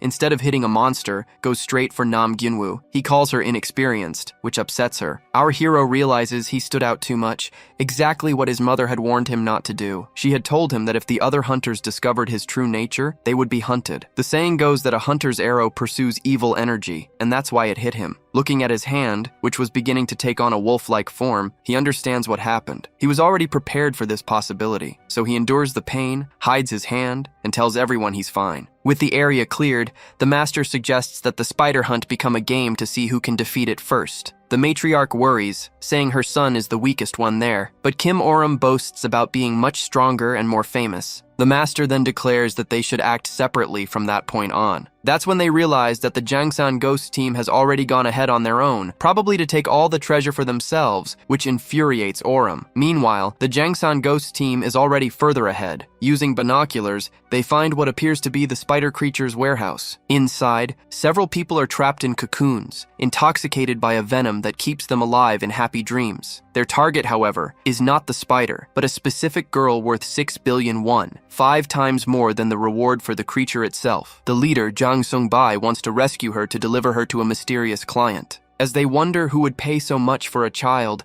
the spider creature silently emerges behind them. The spider attacks with ferocity, using its fangs to destroy the train car they are in. The two hunters run and fire their heavy weapons, loaded with talisman bullets. Even so, the shots don't have much effect. The creature manages to catch up and annihilate the first team member, the hunter Kim. Before dying, however, Kim manages to throw a spectral energy grenade. The explosion injures the spider and throws his partner, Jang Sung-bai, to safety. Furious over the loss, Jang sees the creature's true form, a woman emerging from inside a giant skull. She mocks him, saying his partner was weak and that the warriors of old who fought only with swords tasted much better. Jang Sung-bai pulls out a knife, pretending he's going to face her hand to hand, which seems to please the spider woman, but it was all just a trick. He presses a button on his radio, activating a trap. 2 panels emit energy and form a massive explosive talisman on the ground, right beneath her. As the trap explodes, he keeps firing without stopping. However, the creature survives the attack and quickly counterattacks, piercing Jang with the skull's fangs. Disappointed, she says he only knows how to use tricks. Jang, defeated, warns her that his companions will come after her. The spider woman replies that she knows and left the door open, as she finds hunters amusing and tasty. Finally, she drips a liquid onto him, telling him to sleep and dream of her. As soon as the liquid touches Jang Sung's forehead, he begins to laugh strangely before falling into a deep sleep. Shortly after, his body is enveloped and stored inside a spider cocoon. However, inside another cocoon nearby, Hondo Sunbae manages to use his magic to break free. He wakes up confused in a filthy place and quickly defeats one of the small spiders that was watching him. That environment reminded him of his terrible past. Since childhood, Hondo had been called a monster, a creature sent by demons to destroy families. To escape this abuse, he ended up running away to a place that was a different kind of hell, a pig slaughterhouse. There, he would watch the animals screaming as they waited for their turn to die. Hearing those screams, he felt so lost that he no longer knew if he was a human or a pig. On the day he gave up on everything, a miracle happened. The matriarch Kim found him and asked why he was hiding behind a fence, as if it were a limit he had created for his own life. She made him choose to live as a pig among pigs or as a human among humans, and he chose to be human. Back in the present, Hondo fully awakens and realizes he was dragged into the spider's lair after being bitten on the neck. Despite the deep sleep, his mind is now much clearer. He decides he needs to get out of there as quickly as possible, but the place is dark and full of creatures. As he looks for an exit, he sees that monsters are everywhere, so escaping silently won't be an option. He will probably have to fight. Meanwhile, the rest of the Dangun team is completely lost, realizing the entire place is a large pit. They begin to regret not going with the exorcists, thinking they will now lose the 1.2 billion won reward. Suddenly, one of the members finds Hondo Sunbae's bag on the ground. The matriarch Kim is shocked to realize he is there, and the entire team decides to hurry to find him. Far away, Hondo finally finds a large hole in the wall, thinking it could be an exit, but upon passing through, he's confronted with a horrific scene. Dozens of bodies wrapped in cocoons, all in a deep sleep. He quickly realizes this isn't an exit. In fact, it's some kind of food larder. Seeing all those people trapped like that reminds him of pigs in a slaughterhouse. Fear grips him, and he begins to tell himself over and over that he has to get out of there now. Just then, he finds the girl he saved on the bus, who quietly asks for help. Hondo quickly covers her mouth so the spider won't hear them. But it's too late. The Spider Queen enters the larder, saying she heard a noise and that her venom must not have been strong enough. She drops Jang Sung's body on the floor and asks who is there. Hondo recognizes her and hides, noticing how gigantic she is up close. The Spider Woman complains that the person she just ate had no spiritual power, making the taste bland. Still hungry, she decides to feed on another victim's soul, ripping out the skeleton and devouring only the flesh. Hondo is terrified, knowing that if he gets caught, he'll be killed instantly. He's certain he can't face such an enemy and must escape. Suddenly, several skeletons fall behind him, reminding him once again of his escape from the slaughterhouse and the fence he had set as his own limit. Just then, the Spider-Woman grabs the girl worth 6 billion. Seeing this, Hondo can't take it anymore. Filled with rage, he leaps forward and lands a powerful punch on the creature, yelling at her to stop feeding on humans. His attacks are powerful and filled with hatred, and for a moment, he thinks the fight is over. However, the monster's husk begins to regenerate, and he realizes she's still alive. The irritated Spider-Woman recognizes him as the man who survived the bus crash. She asks how he could possibly be alive, even after being struck by her venomous fang. Hondo replies that he didn't feel any venom at all and calls her disgusting, enraging her. He then challenges her, saying she has 5 seconds to try to defeat him. Thinking he is bluffing, she attacks with one of her fangs. The blow is so powerful it shatters Hondo's magic barrier instantly, sending him flying. He realizes that if he keeps taking hits like that, his body will be torn in two. His only chance is to reduce the size of the barrier by half to double its thickness. The Spider-Woman scoffs, saying his barrier is as fragile as glass, but Hondo is confident. He declares that he will end the fight in the 5 seconds he promised. Annoyed by the delay, the Spider-Woman demands he show her something real. The test of strength is over. Hondo then creates 2 smaller barriers, one on each arm, and begins to parry all of her strikes. The barriers shatter with each impact, but that's exactly what he wants. At the perfect moment, he dodges, leaps high into the air, and positions himself level with her face. He distracts her with his aura and manages to trap her head inside a magic barrier, landing a powerful kick to her belly. The Spider-Woman uses her fangs to destroy the barrier, but as soon as it breaks, another barrier appears underneath. It was a trap from the beginning. Hondo reveals that his real plan is to compress the barrier to its limit and turn it into a blade. As soon as the second barrier is broken, he uses his technique, the Soul Guillotine. The barrier transforms into a sharp blade that strikes the Spider-Woman squarely, slamming her to the ground. The blow seems to have been effective, but to Hondo's astonishment, she is still alive.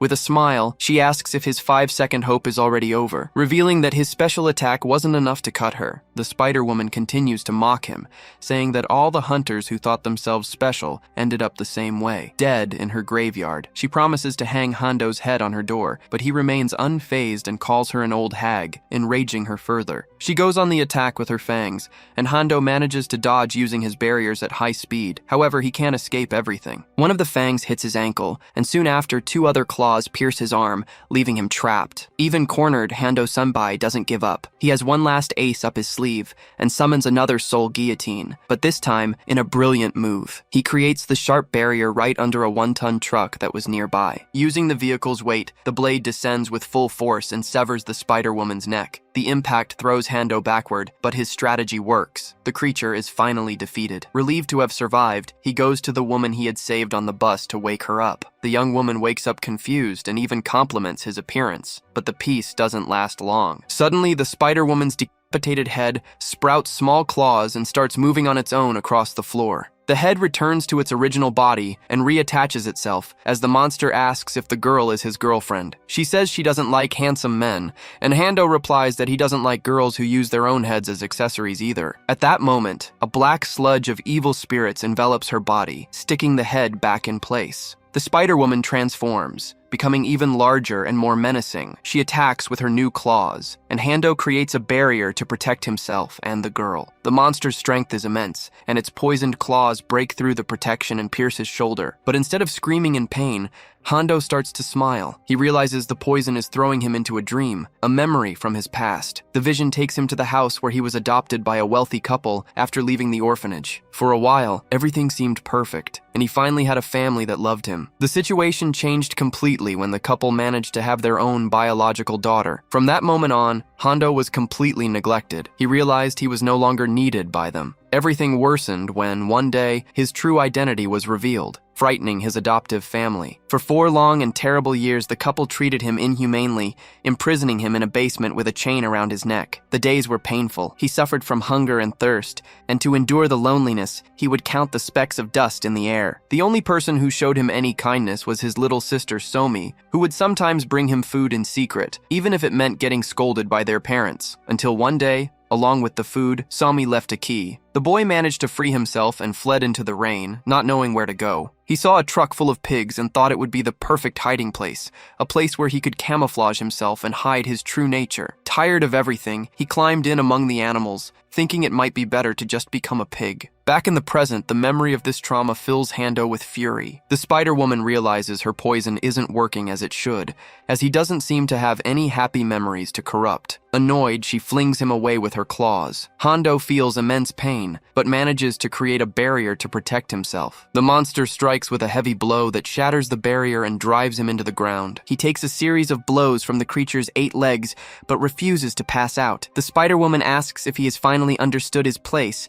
but Hondo knew from the start that she was a monster far too powerful for him. Even so, he keeps getting back up. He remembers the words of someone who encouraged him to stop hiding. He had chosen to live among pigs, but he could live as a human if he wanted to. That's why he decided to fight to the end, even if it cost him his life. The Spider Woman laughs at his determination and strikes with a fang right in the middle of his chest. The blow begins to tear the soul from his body, and Hondo goes into shock. But at the last second, Kim, the leader of the Dangun team, appears and lands a powerful punch on the monster, saving him. Furious, she yells at the creature not to touch the boy, whom she considers a son. The punch is so strong that the Spider Woman is thrown to the ground, seemingly defeated. Shortly after, the rest of the Dangun team arrives to help. The Matriarch complains that the monster messed up her son's handsome face, and Hondo starts to cry with emotion upon seeing that everyone came for him. Nara jokes that it was for the money, but the feeling of family is real. Gihan, his older brother, holds him, and even Nam Gyunwoo, the youngest, is there. Even though Nam says he never considered him a brother, Hondo thanks him and shakes his hand. He realizes that, finally, he has a place to belong. The Spider Woman gets up,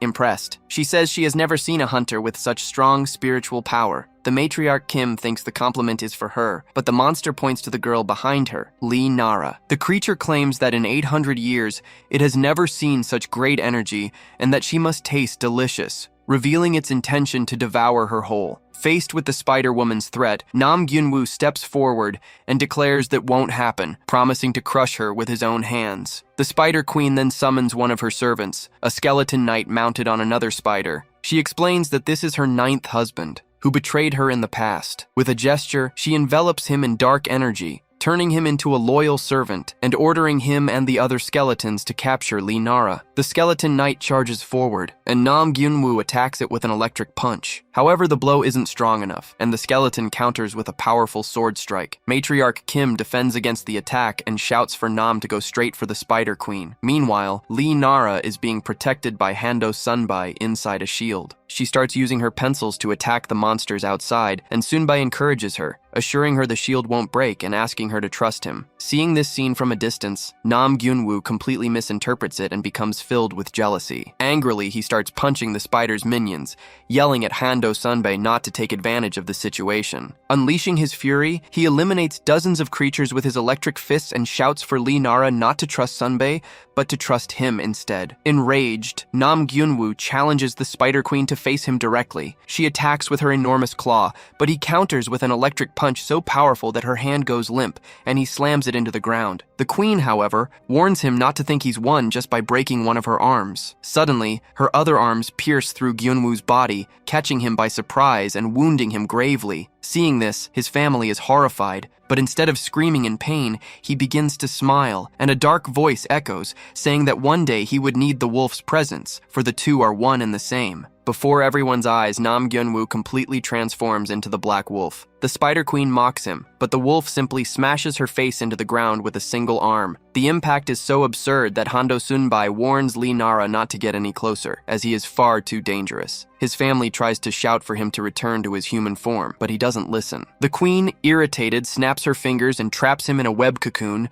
then throws a bus on top of him. However, the werewolf dodges with incredible speed. As he charges again, a train appears out of nowhere and hits him in midair, but even that isn't enough. Nam, in his monstrous form, shatters the vehicle's walls and continues his pursuit, landing a massive kick to the creature's head. Slammed into the ground, the Spider Queen screams in pain and finally understands that Yunwoo is a beast, just like her. She claims he shares the same darkness, but he cuts her off, piercing her abdomen with a single blow. The wolf then tells her she is mistaken. She is the prey and he is the predator. Terrified, as she has never been in this position before, she tries to reason with him, but he simply rips off her claws as if they were paper and continues to destroy her. In a last-ditch effort, the Spider Queen begs him to spare her life, speaking of a new world where darkness will reign and he will no longer have to hide. She begins to mention the name Pong Bayek, but the wolf doesn't let her finish and delivers a final punch to her face, tearing out her essence and beginning to feed on it. At that moment, Matriarch Kim rushes in and shoves him, preventing him from absorbing that power. The wolf turns on his own mother, who realizes she is losing her strength as she holds him back. As he threatens to attack her, Gihan, his older brother, uses a red shackle spell to bind him. The matriarch prepares to knock him out, but a bright light flashes as Nara approaches and hugs him from behind. She tells him the spider has already been defeated and asks him to stop, saying she knows he did it all to protect them and that she trusts him. For a moment, the hug seems to work. He falls to his knees and his consciousness appears to return, but it's only temporary. An instant later, he places his hand on Nara's neck, claiming that she belongs to him. The wolf says she is just another shiny piece of prey, and that no one, not the Rat King, not Pong Bayek, can take her away. As the wolf opens his mouth to devour Lee's soul, a countdown ends, and an arrow with a talisman strikes his back, causing an explosion. A team of exorcists appears, surprised to find an evil wolf there. They finally understand that Gyunwoo was a monster all along. The group's master summons her guardian deity, a general spirit, and orders the creature's elimination. But as they all prepare to attack, Nara steps in front of him and stops them, claiming he is not a monster, but her friend. The priest in the group retorts that he was about to devour her, but the girl replies that he's just going through puberty, leaving everyone confused. Ignoring the argument, one of the exorcists fires an annihilation arrow. Hondo Sunbae creates a barrier to protect his brother, questioning what they are doing. The wolf, however, shatters the barrier, grabs Nara, and as the guardian deity attacks him, he begins to flee. Holding the girl in his arms, he scales the walls and disappears at high speed. His family tries to follow, but his agility is superhuman. Gihan is left behind, wondering if he could even calm his brother down if he managed to catch up. As Gihan runs to catch up with his transformed brother, he holds on to a small hope that Nara, the girl the wolf is carrying, can calm him down. In the midst of the confusion, the master of the exorcist team doesn't understand why everyone is trying to protect a creature that seems so evil. Matriarch Kim Oren, however, cuts the conversation short and tells them to mind their own business, stating that her family will deal with the wolf. She even issues a threat, saying she will wipe out anyone who ever touches her children again. At that moment, everyone notices that the Dangun team has also managed to capture the giant spider, confirming the rumors that Kim Oran is truly one of the best. Hondo Sunbae, focused on the reward, starts searching for the spider's head,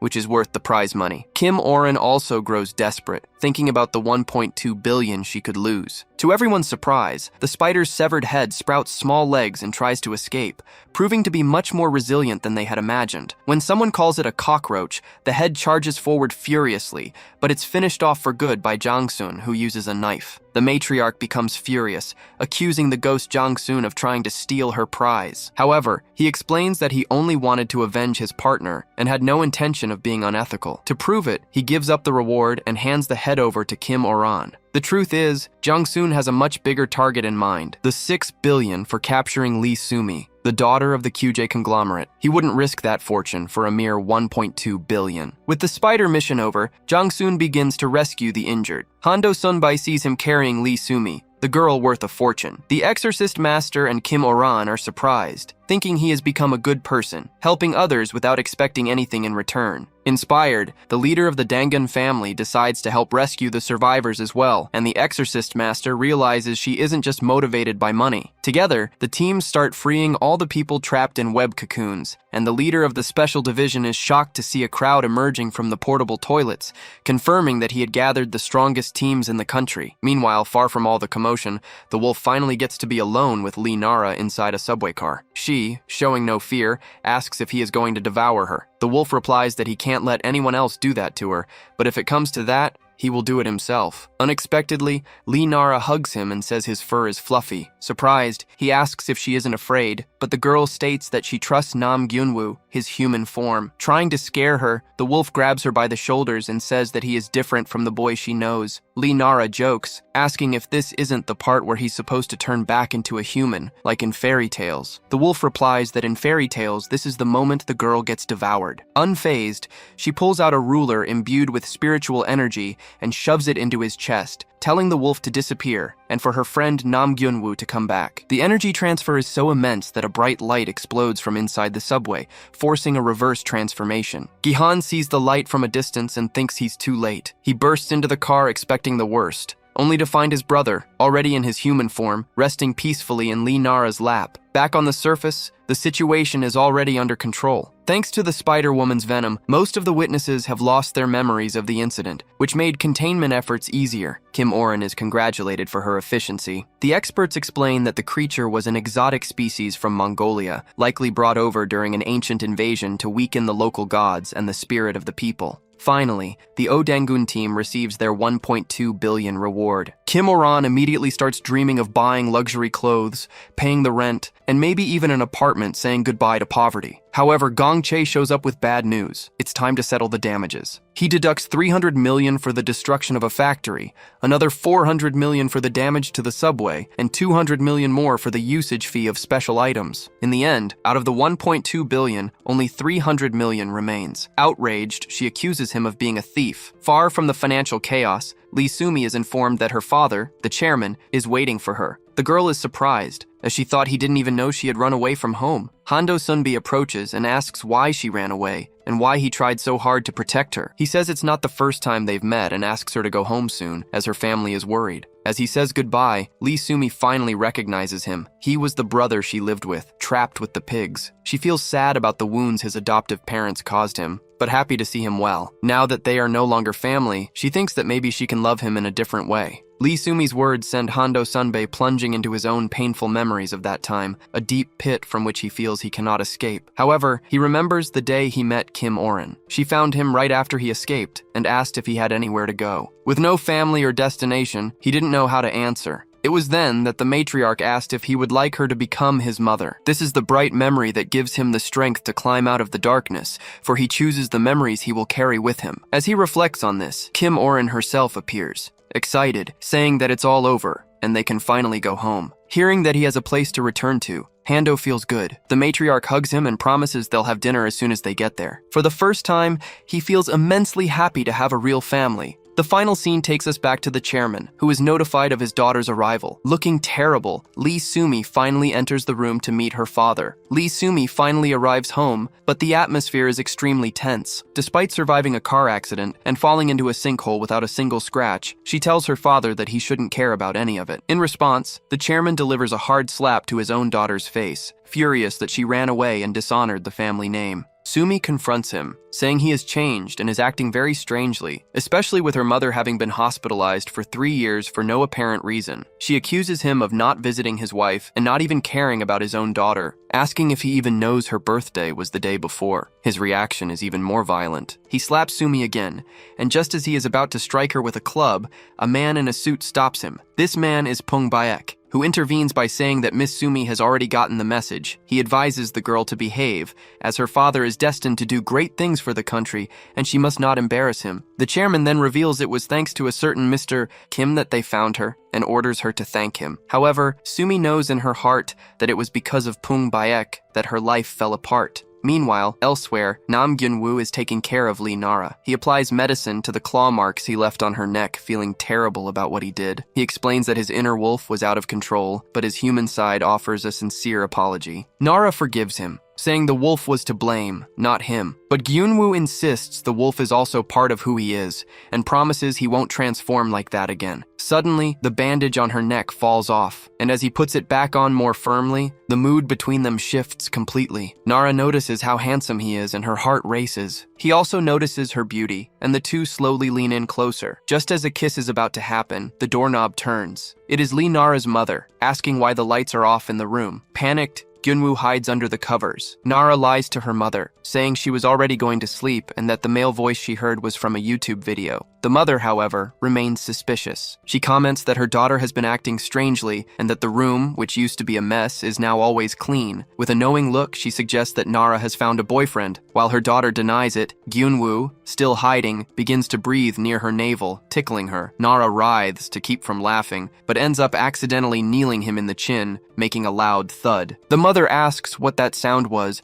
and Nara, with no other choice, whips the covers off. To everyone's surprise, instead of the boy, there is a massive black wolf on the bed. Gyunwoo is relieved to have transformed just in time to avoid being discovered. Nara quickly makes up an excuse, saying the dog belongs to a classmate. When the mother tries to pet him, the wolf growls at her, and Nara gives him a little tap on the head to scold him. In a slip-up, she mentions his name is Nam Gyunwoo, but quickly corrects herself, claiming the dog's name is Munchi. An ordinary family is out shopping at the market. The father hesitates at the price of a toy his son is asking for, and ends up offering a smaller one instead. The boy understands the situation without needing it explained. At that moment, the man hears a voice. His father's spirit appears, calling out to him, whispering a sequence of numbers and telling his son not to forget them. It was a dream. The man wakes up in a panic and tells his wife that his father appeared with a string of numbers. Only then does it click. They were lottery numbers. At the school, the spirits talk among themselves about what happened. Mr. Kim decides to show his friends his ability to move physical objects. He focuses with everything he has, but the can doesn't budge. After a lot of effort, he lets out a shout, and the can finally moves. The ghosts are stunned. It's the poltergeist phenomenon, the ability to move real objects through spiritual force. Even without being alive, the more you practice, the more you can do. And Mr. Kim has a plan. Use that power to alter the lottery numbers and help his son. The effort is brutal. Using the power feels like hitting the absolute limit of exhaustion. The female ghost encourages him to think of his son so he doesn't give up. Kim pushes through, and all the spirits around him cheer him on to keep going. Nara had noticed the school had gotten more restless because of the ghosts. She watches it all with a smile, moved by the love Mr. Kim shows for his son. She was sure he was a good father, but Kim surprises her. He admits he didn't treat his son well when he was alive. He says children notice everything, wealth or poverty, and that the day at the market was the boy's birthday. The kid had asked for an expensive toy gun, and his father told him he'd use real guns when he joined the army. His son was upset. Kim wanted to raise his son normally, even with little money, but he never imagined that living a normal life could be so hard. Nara shouts at him to have courage and touches his hand,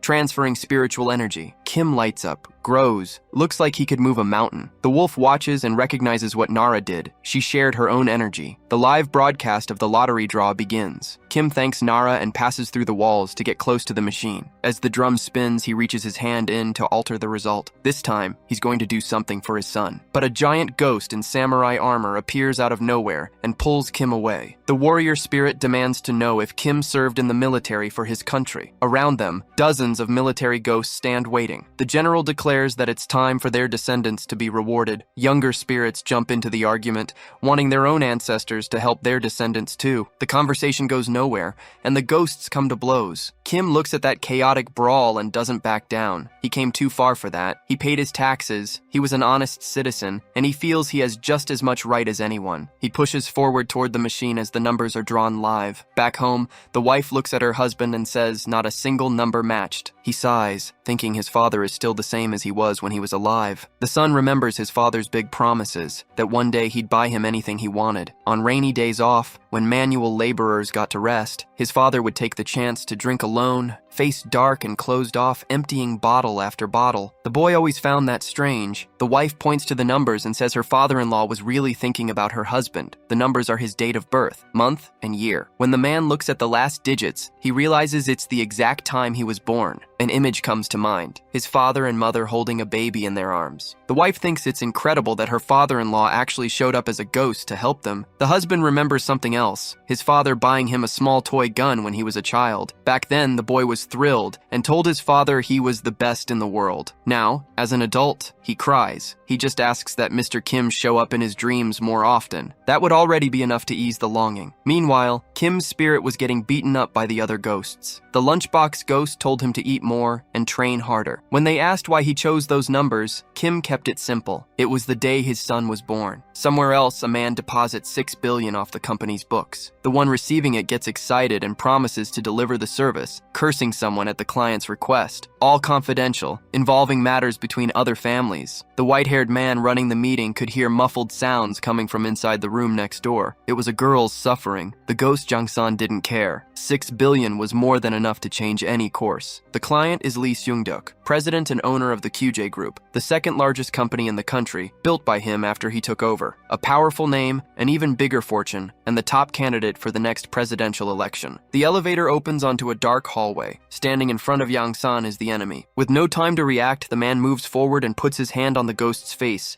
slamming him against the wall with brutal force. Jang-san can barely believe it. A spider like him, losing to a hunter this week. The enemy starts draining his life energy. Jang-san screams. A sword cuts through the air. The great samurai ghost appears and severs Pong Bayek's hand, saving Jang-san at the last second. Lady Choi's ghost had been following the two of them the whole time. She knew Jang-san wouldn't easily give up the 1.2 billion reward for the spider. When she suspected he was going to act alone, she started tailing him. The enemy's dark aura covers the entire building. The exorcist questions whether Pong Bayek was conspiring there and asks who that man with so much dark energy is. Jang-san doesn't know. The man simply appeared in front of him. The enemy creates several monstrous hands and attacks them both. Jang-san is grabbed by some of them, but Lady Choi cuts through everything and frees him, telling him to run while she holds the villain back. Then one of the claws strikes the white-haired man through the chest. Jang-san falls, defeated. The suited villain leaps to the ceiling and comes down with a direct strike at the exorcist. Choi takes the hit. They realize too late. He used a counter curse against the master. Anqui hands begin to sprout from the openings in her body. The black tentacles spread across the entire area,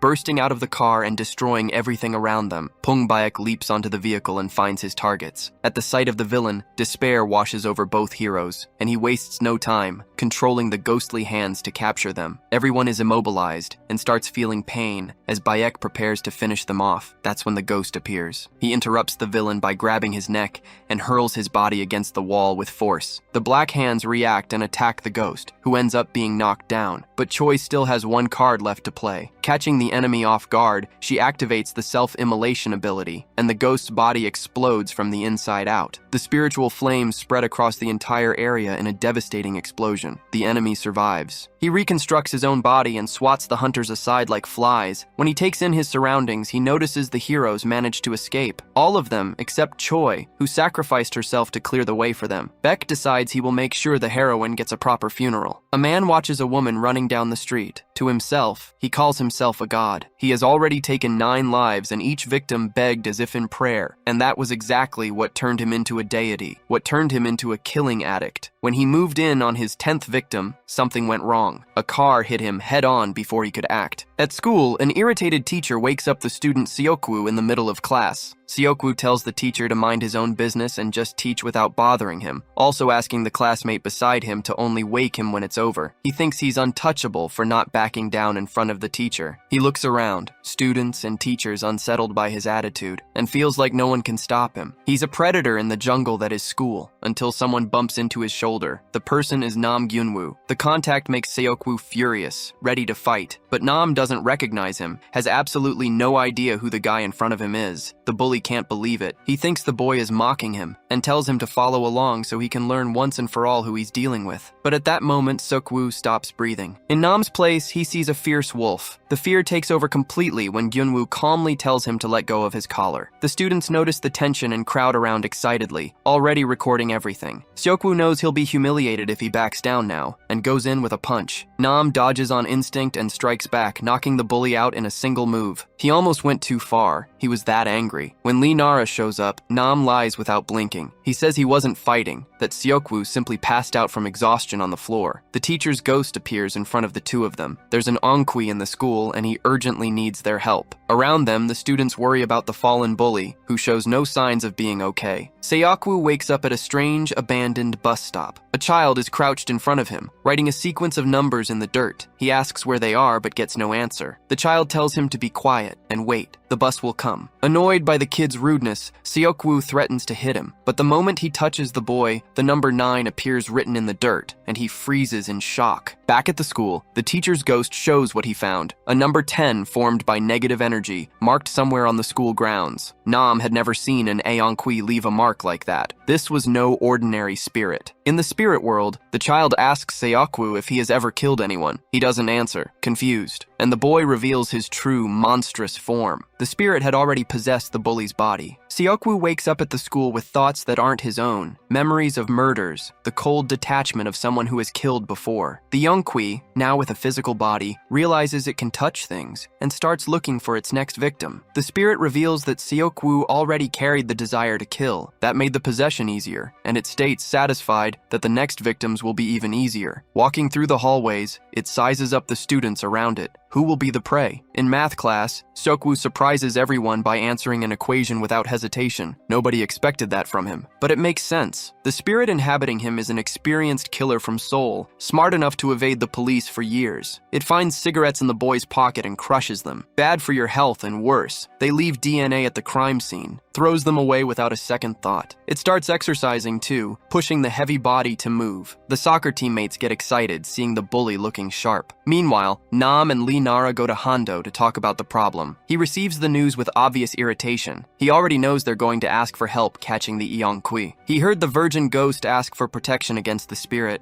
and figures the situation will sort itself out. Without knowing where the Anqui is, catching it would be impossible anyway. Nara, however, is worried. If the spirit acts first, someone could get hurt. At that very moment, the Anqui moves through the school calmly, sizing up each student, choosing carefully, deciding who gets to live and who gets to die, and in that feeling it sees itself as a god. Dopamine floods Seokwu's head as the spirit searches for its 10th victim with growing excitement. Then it finds a girl radiating intense spiritual energy. To it, she's the brightest gem it has ever seen. Perfect. It draws the box cutter and approaches from behind, ready to strike. The girl turns around. It's Nara, her spiritual aura blazing at full force. The Anqui finds her even more perfect, but before it can act, Nara uses the ruler with the ring and tears the spirit out of the possessed body. The monster recoils, stunned, unable to understand who this girl is. Nam Gyunwoo appears from behind and lands a punch on the bully's back. Hondo calls the spirit weak as it tries to flee in desperation.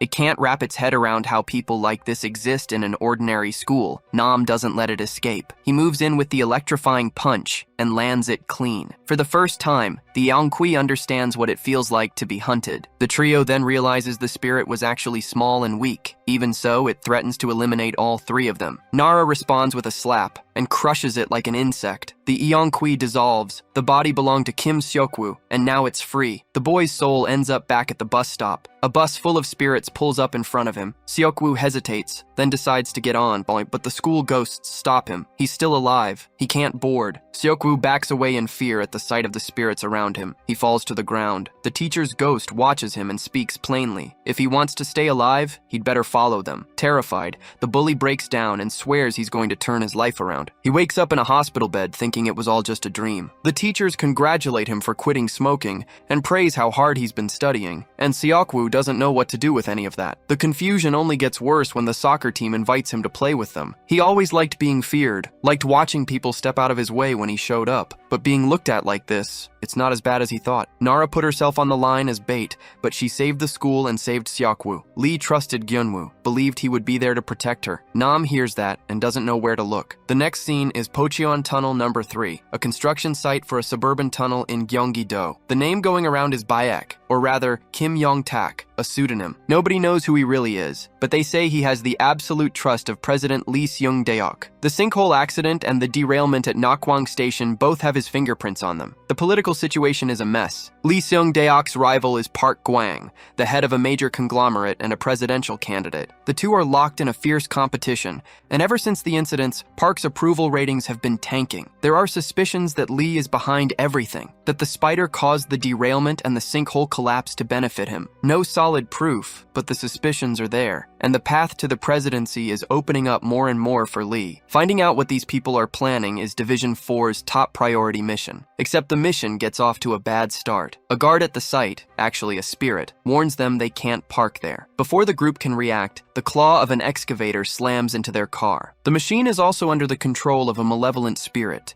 and the hit is strong enough to send the vehicle flying off the hillside. The car rolls over. The spirits celebrate with satisfaction. Hours later, the survivors of Division 4 are dragging themselves through the forest trying to climb out of the hole they fell into. They come across someone calling for help, who turns out to be an Anqui. The only survivor still on her feet goes into shock and is taken out. The trio shows up at a subway station on their way to Sunshin. Nara dozes off and slowly slides down until she lands on Nam Gyunwoo's shoulder. He freezes on the spot, not sure what to do with himself. They're working part-time now, and the destination of this trip is Line 2, where an Anqui shows up every now and then. Hondo complains that he's tired of sitting around waiting and just wants to hunt the spirit already. Nam, meanwhile, is busy noticing that Nara's hair smells really nice. Hondo sees the whole thing and makes a disgusted face. The scene he causes is loud enough to wake the girl up. That's exactly when the station's Anqui appears and steps into the car. The trio gets ready to face it. The monster opens its mouth and says a new world is about to open. The three of them don't understand what that means, but Nara hesitates. She's heard something like that before. She remembers the spider saying that darkness would reign over humans. It was almost the same line. Nam doesn't remember that moment, but Nara is sure. The spirit then mentions a dog and a pig, as if it knows the two brothers. Hondo and Nam freeze for a second, shocked and furious at the same time. They launch themselves at the monster without a second thought, paying on the spot for being called by their animal forms. In the end, it's Nara who finishes the fight. She uses the charged ruler to cut the monster in two. Out of it comes an absurd figure, a rabbit in sunglasses and a suit. The three of them stand there staring at it. The rabbit sighs and says it thought it was going to die. The rabbit glances at its watch and warns that the hour is dangerous. They're running late. Without wasting a second, it dashes to the subway door and slaps a talisman on the surface. The symbol activates, opening a portal shaped like a burrow, and the rabbit steps through. Nara finds the creature incredibly cute. The cute rabbit, for its part, warns that the leader of Team Gongchai is in danger and needs to be rescued right now. Nara reminds the group that Gongchai is an agent of the National Intelligence Service. Sunbai leans over to peek into the portal, trying to figure out where it leads, but the rabbit doesn't give them time. It shoves all three inside, begging them to save the leader. The fall is long. They drop through the tunnel, pass through a section marked as Punch-in number 3, and keep falling with no idea why that rabbit hole is so deep, until their backs hit the ground, and looking up, they see a Korean flag. Nam Gyunwoo wakes up inside a trench. Around him, ghost soldiers are under attack. Hondo wakes up in the same situation, but on the opposite side. When the two of them realize what's happening, it clicks. They're in the middle of a clash between the two Koreas, and each brother landed on a different side of the trenches. On Nam's side, a soldier is dragged close to him. The man is no rookie, and he says, relieved, that he's glad only one came. Nam remembers the rabbit and tries to ask if the ghosts know Gongchai. The soldiers ignore him completely. To them, this is a real battlefield where lives are on the line. Nam looks around and realizes they're inside an underground construction site, a subway station being built. On the other side of the corridor, a North Korean flag. The ghosts are reenacting the war inside the construction works, as if the place were a real hill. Before Nam can fully process that, a soldier shoves a helmet on his head, puts a rifle in his hands, and orders him to defend the trench. No retreat, no negotiation. They're holding that ground no matter what. Nam realizes none of them know they're dead. One of the soldiers shows the charm he carries, a photo of his wife. He says she's going to have a baby in the fall, and gets excited speculating whether it'll be a boy or a girl, what name they'll give. The woman in the photo looks a year or two older than Nam, and she's smiling. Nam looks at that image and feels the weight of what he knows. This man died without ever seeing his child born. It's a sad ending walking straight toward him, and the soldier has no idea. Nam swallows the truth and congratulates the soldier on his wife and the baby. The ghost thanks him with a smile and says they'll meet again, alive. The platoon captain shouts that this is the turning point. They'll fight for their country. They won't lose that hill. A bomb drops behind them. Some of the ghosts vanish with the explosion. Nam freezes, watching spirits disappear like that still hits hard, even knowing what they are. The other side pushes forward over the trenches, firing without stopping. Nam's soldiers fire back, but many start to fall. Fueled by the rage of watching a friend die,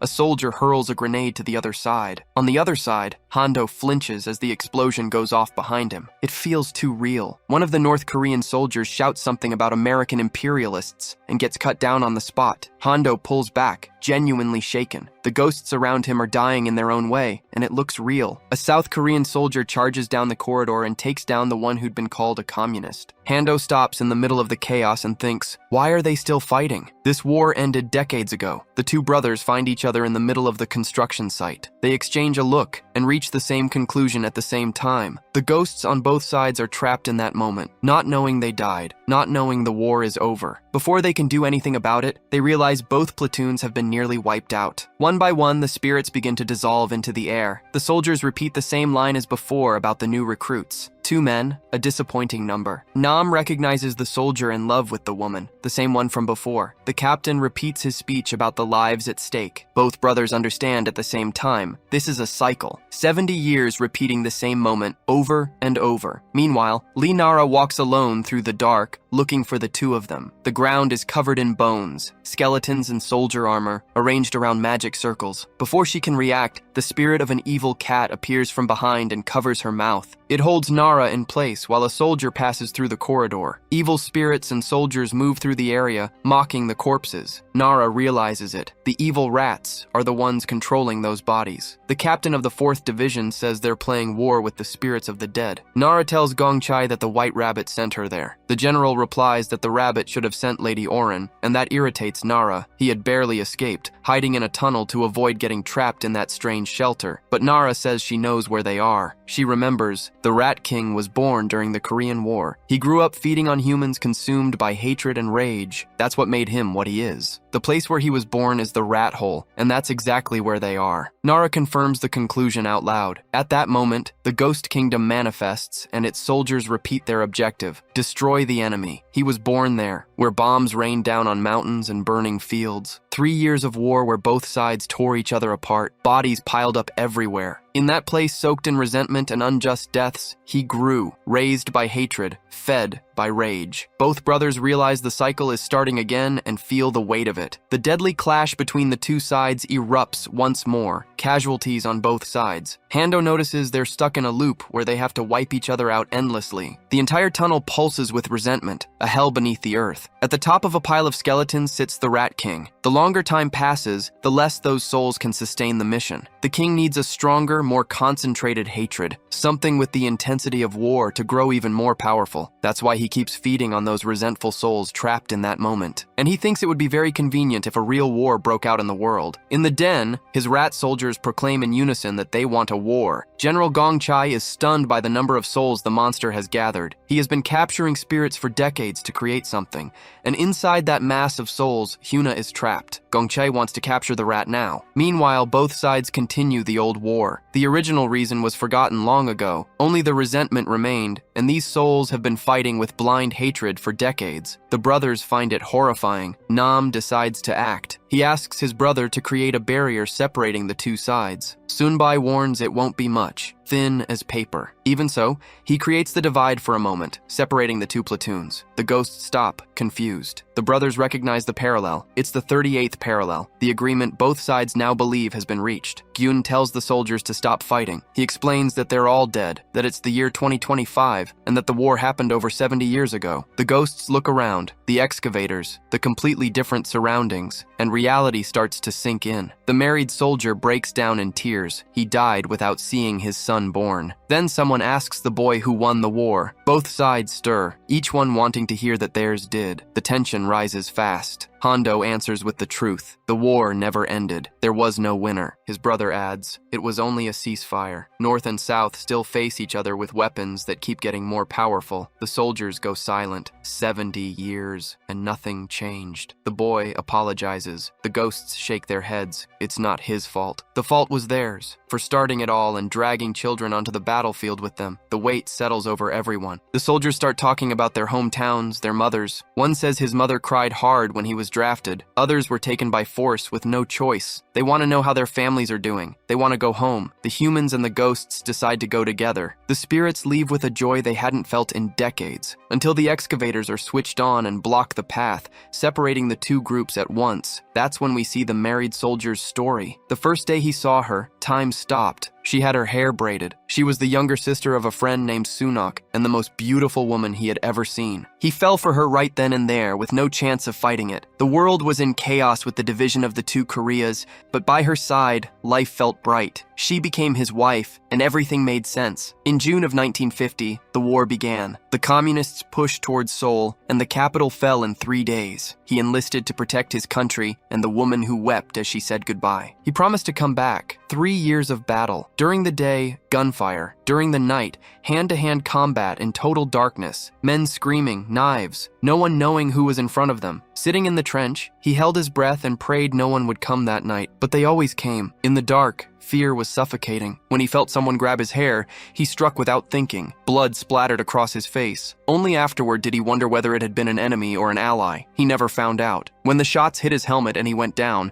there was only one thought. He wanted to live. He wanted to survive and go back to his beloved wife. Now, as a ghost, he sees a light behind him. Namgyun ordered everyone to keep moving without stopping. When the excavator was about to run over the soldier, someone saved him. An old enemy. Someone who, in life, would have been his opponent. In close combat, everything turns to chaos. Ally or enemy, no one can tell anymore. Both sides join forces to face the new threat, the controlled rats that appeared with the goal of wiping everyone out. They are evil constructs, made to keep the soldiers trapped in that cycle of fighting. Namgyun gave the order. When he saw the rats appear, he charged up and rushed forward before they could reach the ghost soldiers. The strikes were brutal and fast. The rats fell one by one. Filled with rage, Gyun wants to know what those rats are doing there. He channels all the spiritual energy he has and throws a devastating punch. The rats are taken out one by one until the brother transforms into a pig and leaves the soldiers completely confused. A sound cuts through the air. Everyone stops. In the distance, the brothers spot an excavator carrying 2 white rabbits. The female rabbit asks if they found team leader Gong Chai and tells everyone to get on. The brothers decide to wait a moment. The female rabbit explains that this place was a violent battlefield. That's why there are so many spirits here. She uses the excavator to locate a cave uncovered during the tunnel construction. During the war, South Korean soldiers used that cave as a base for guerrilla combat. They are investigating reports of ghost soldiers appearing in the area. The rabbits reveal that someone cast a spell to prevent the souls from leaving the cave. Team leader Gong Chai must be nearby. That's what the female rabbit believes. That was when Namgyun Woo caught the scent of Lee Nara's lavender. He followed the scent of the girl he loves, tracking every trace of the fragrance in the air. At the hospital, Huna's mother watches her daughter's nails grow. She wants her to wake up soon so she can cut them herself. She doesn't give up. The growing hair and nails are, to her, signs of life. She wonders what kind of dream her daughter is having right now. Huna's soul is trapped inside the Rat King's amalgam. Lee Nara knows this. General Gong Chai is eager to capture the rat. In the deep darkness, Nara's features become clear to Nam. The animals follow Gyun, who says he's sure of the route. After all, that floral scent is the fragrance of the girl he likes. But there's something mixed in, an unpleasant, irritating smell like nuts. The white rabbits recognize it right away. It's the scent of Chief Gong Che. Suddenly, they come across a rat pinned to the wall. Nam immediately recognizes Nara's pencil stuck into it. They're on the right track, and someone already fought there before them. Meanwhile, the Rat King uses one of his soldiers as a shield to dodge a strike, keeping his eye on the pencil loaded with the girl's spiritual magic. At that moment, a hole opens in the Rat King's forehead. He freezes and remembers the girl who had already attacked him before. He tells her to stop hiding. He wants them to meet again. Every time he sees her, the scar on his heart aches. Nara throws another pencil at him. He uses one more rat as a shield. Irritated, the king asks where she's hiding. The general answers that she hides well in the shadows, and that he won't find them. The king quickly realizes there's someone else beside Nara. Hanging on the wall in cat form, the general tells them to stay quiet. From there, the enemy can't see them. Nara throws a pencil at the king's back, as payback for Huna. Mocking her,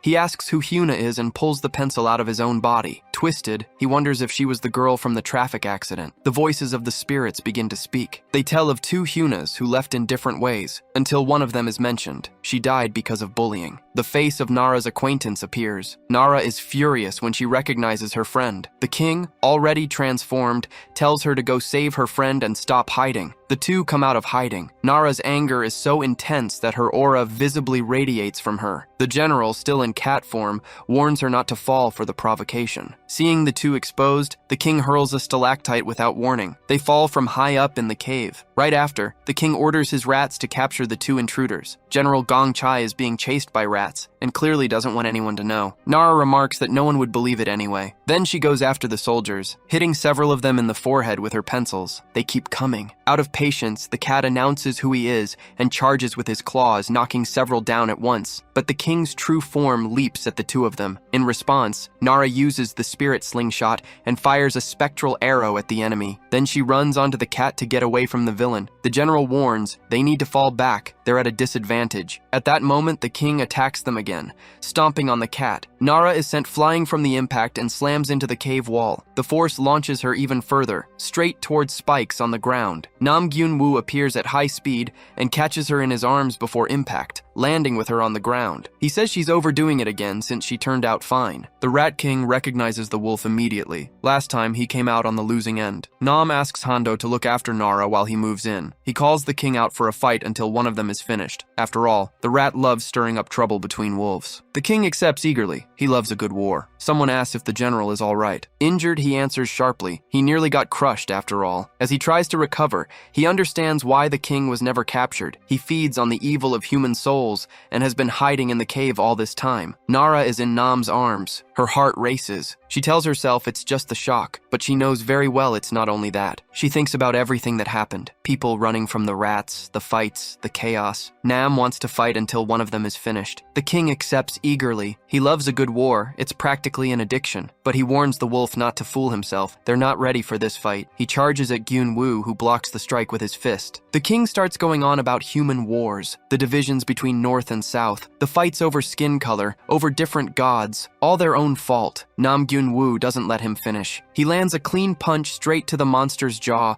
loaded with spectral energy, then follows through with another spell right into the creature's gut. The Rat King flies back, badly hurt. His subordinates watch without a reaction. Nam says calmly that no human fights because they enjoy it. A rat that lives in a hole and feeds on hatred could never understand that. The king pulls himself together and orders his subordinates not to rush in, then starts absorbing them. He swallows them one by one and grows, getting stronger by the second. He asks how long the wolf can keep up against all of them. Nam answers that he'll stay as long as it takes to finish the king. He charges in and lands another punch that starts tearing the monster apart. The king fires back. It's the humans who aren't ready to fight, not him, and there's no creature greedier than they are. He tries to land a brutal blow on Nam, who dodges it with ease. Nam says he doesn't know why humans keep fighting so hard, but he knows why they put their lives on the line, to protect the ones they love, to defend what's precious to them, to protect themselves from monsters like the Rat King. And that's exactly why the king exists. He depends on that reason to survive. He unleashes the Wolf Thunder technique. The monster is annihilated, but it starts regenerating. Everyone is stunned. The subordinates keep coming. Hondo and Nara deal with the wave while the general and the rabbits join the fight too. The White Rabbit warns the team leader that this doesn't seem to have an end. Nara thinks back to the competition for the king's throne, where everyone fought just to survive. She fought like the rest of them. And she understands now, no matter how many rats they take down, the hatred will keep building up. It's a fight with no end, and that's exactly the king's goal. The hatred he created and fed for so long is concentrated in that sphere. Nara realizes that's the core of all the king's power. She gets ready and launches a charged pencil straight at the black sphere. A light pulses on impact, but the pencil bounces off and falls to the ground. No effect at all. Nara doesn't understand what went wrong and goes back to fighting the rats around her. One of them speaks up. Targeting the core was the right call, but there isn't enough power to destroy it. She stops. That rat knows too much. Before she can ask, he reveals it. He's her fox. He explains that the sphere is both the source of the king's power and his weakness. As long as it exists, he won't stop regenerating. Then he says she's not great at studying or sports. She's just an ordinary girl. Nara is stunned and asks who this rat is that knows all of that about her. He answers that he watched her from inside her own body for 17 years, that he cares about her more than anyone else, that he's the beast who wants her more than anyone. It was the fox all along, disguised right in front of her. The pig shows up and lands a flurry of kicks on the rat soldiers, clearing a path to save Nara. She notices, though, that the fox isn't among the fallen bodies. Nara explains to Hondo that the black sphere is Gaem's weakness, a mass made from people's souls. When the two of them move toward it to destroy it, the rat soldiers come after them immediately. Their desperate reaction confirms they've found the right target. The beast declares it won't die and goes after Nam again. He dodges and fires back with a spectral punch of brutal force, but loses control in the same instant. His right hand transforms, furry, clawed, almost unrecognizable. The distraction costs him. Gaem takes the opening and drives its claws into him. pinning Nam against the wall. It asks with a sneer whether he's already tired, or if it's the beast inside him that's waking up. Wounded, Nam answers that if it were the wolf, Gaiam would already be dead. He launches another attack that tears the monster apart, but it regenerates instantly. That's when Nam understands the problem. He can't keep up with the regeneration speed. Even so, he tries to hold the wolf back a little longer, without letting it awaken. He uses the bestial arm to land a punch on the Rat King's jaw. Gaiam is destroyed, and rebuilds itself immediately, saying Nam's punches don't make a difference. It hits back with a heavy blow to the ribs, and declares the wolf has nothing special about it. Nam grows more and more bestial and furious, but he doesn't stop attacking. On the other side, Nara asks Sunbai for a shield. He explains he can't use the beauty aura in pig form, and keeps kicking the rats while saying that pigs aren't beautiful, so the aura simply doesn't work. Nara disagrees. Pigs can be beautiful, and he should try anyway. But the bigger problem is something else. Nara realizes that neither she nor Sunbai can get close to the Black Sphere. There are too many soldiers in the way. General Gong and the rabbit girls keep attacking the horde without stopping, but the pressure doesn't let up. The pig starts taking hits from the soldiers, and Nara ends up captured too. Then the shots begin. Spectral blasts sweep through the rat soldiers one after another. It's the ghosts from the Korean War. The spectral soldiers have appeared to help, cutting through the horde and wiping them out. Hondo Sunbae stands there in shock watching the scene. Gyun-woo looks at Gaiam and says the war game is over. Frustrated, the Rat King responds with a kick to Nam's stomach, sending him flying. That's when Nara appears beside him. She notices the bestial hand and warns him. Nam knows it's dangerous to have her close. After all, he made a promise when they were still children. His adoptive grandmother's granddaughter used to say she loved Munchie very much, and he swore to protect her, even if he ever turned into a monster. Nara takes his hand and says they'll do this together, that he's not alone. Nam asks what she's doing, and she tries to transfer energy to him, the same way she did with Kim before. It doesn't work. She freezes. She gets too nervous around Nam and can't do anything. The fox's words come back to her that she has nothing special, that she always makes mistakes, that in critical moments like this one, she falls apart. Everything the fox said about her seems to be confirmed right there, and Nara starts to wonder why she's so ordinary. She cries out that everyone says that. The fox. Everyone. Nam Gyun-woo says it's not true, that she's a remarkable girl, that he lives trapped in his own duality, on the thin line between human and beast, but that she always treated him without hesitation, like a friend, like a human being. To him, Nara was the most remarkable girl he had ever met. When he says that, something breaks inside her. The energy flows. Nara's spiritual power transfers warm and gentle, and it's so intense that everyone in the area can feel it. Nam Gyun absorbs it all, overflowing with strength. The Rat King watches the scene and understands what's happening. Pong Bayek wants exactly that power, the ability to transfer spiritual energy to others. That's why he intends to consume Nara's ability. Nam declares he will annihilate the Rat King and protect the girl, but Nara doesn't want to be left out. She says they'll attack together. Nam is about to burst from all the energy he's built up. When the Rat King charges forward with a threat, Nara hurls the pencil at him. At the same moment, Nam throws a devastating punch with his beast arm, unleashing the electric wolf. Both strikes land at the same time. Gaiam is destroyed by the impact and regenerates instantly. He warns that he can do this an infinite number of times, but Nara's pencil hadn't been aimed at him. It flew straight past and hit the evil energy sphere. The lightning wolf follows the same path and destroys it completely. The black orb, made from amalgamated souls, falls apart for good. The Rat King has nowhere left to return to. Hondo Sunbae watches everything with pride. The evil fox spirit also sees the scene and comments, almost in admiration, that they did a good job. Team Dangun eliminates the Rat King and his subordinates once and for all. As he fades away, Gaiam's voice still echoes. Those born as prey live their whole lives that way, always afraid of being devoured, barely surviving against insects. Those who got trapped underground in the wars were a gift from the gods, providing food in abundance for rats like him. But he didn't want to rot in the darkness for the rest of his existence. He wanted to become king in this human world. He survived so many wars precisely because he loved them. General Gong, in cat form, grabs the rat and tells him to wake up from that illusion. The world he desires will never become reality. The Rat King tries one last move. He turns to the two 18-year-olds and says that in 4 years they'll be drafted into the military, that the war isn't going to end out of nowhere, that Korea isn't going to be unified all of a sudden, that military service is mandatory, that humans have been fighting for 70 years, and that young people will keep dying. General Gong doesn't let him finish. He opens his mouth and devours Gaiam. Afterward, he remarks that it would be a problem if they let a rat's smooth talk get to them. The team finally exits Pocheon Tunnel Channel number 3. With that, the spirits trapped there for 70 years of war are set free. But even as they escape, they realize their country is still divided. They left hell only to find it's still the same. Some wonder if flowers will ever grow on this land scarred by the ashes of bombs. Others figure their hometowns must still be barren mountains. Others say their deaths meant nothing, that they didn't protect anyone. General Gong tells them they're talking nonsense and points an entire city, alive, bustling, thriving, soul. The spirits fall silent, stunned by what exists now where once there was only war. Gong says that no matter where they look, Korea will shine just as bright as the capital. This is the country they've been protecting for 70 years, and the soldiers are moved to see that it was all worth it. The northern soldiers go quiet for a moment. They too had believed their leader had built a paradise for the people, just like the south. Nara asks one of them to share what the north has been like all these years. Gong answers first, carefully. The north is very different from the south, and they shouldn't be surprised by what they'll find. The northern soldiers decide to return to their hometown. They've fought for too long, and now it's time to say goodbye. They shake hands with the southern soldiers and say they're welcome to visit Mount Baekdu whenever they want. The South Koreans reply that the visit is always welcome. They live above and below the same line,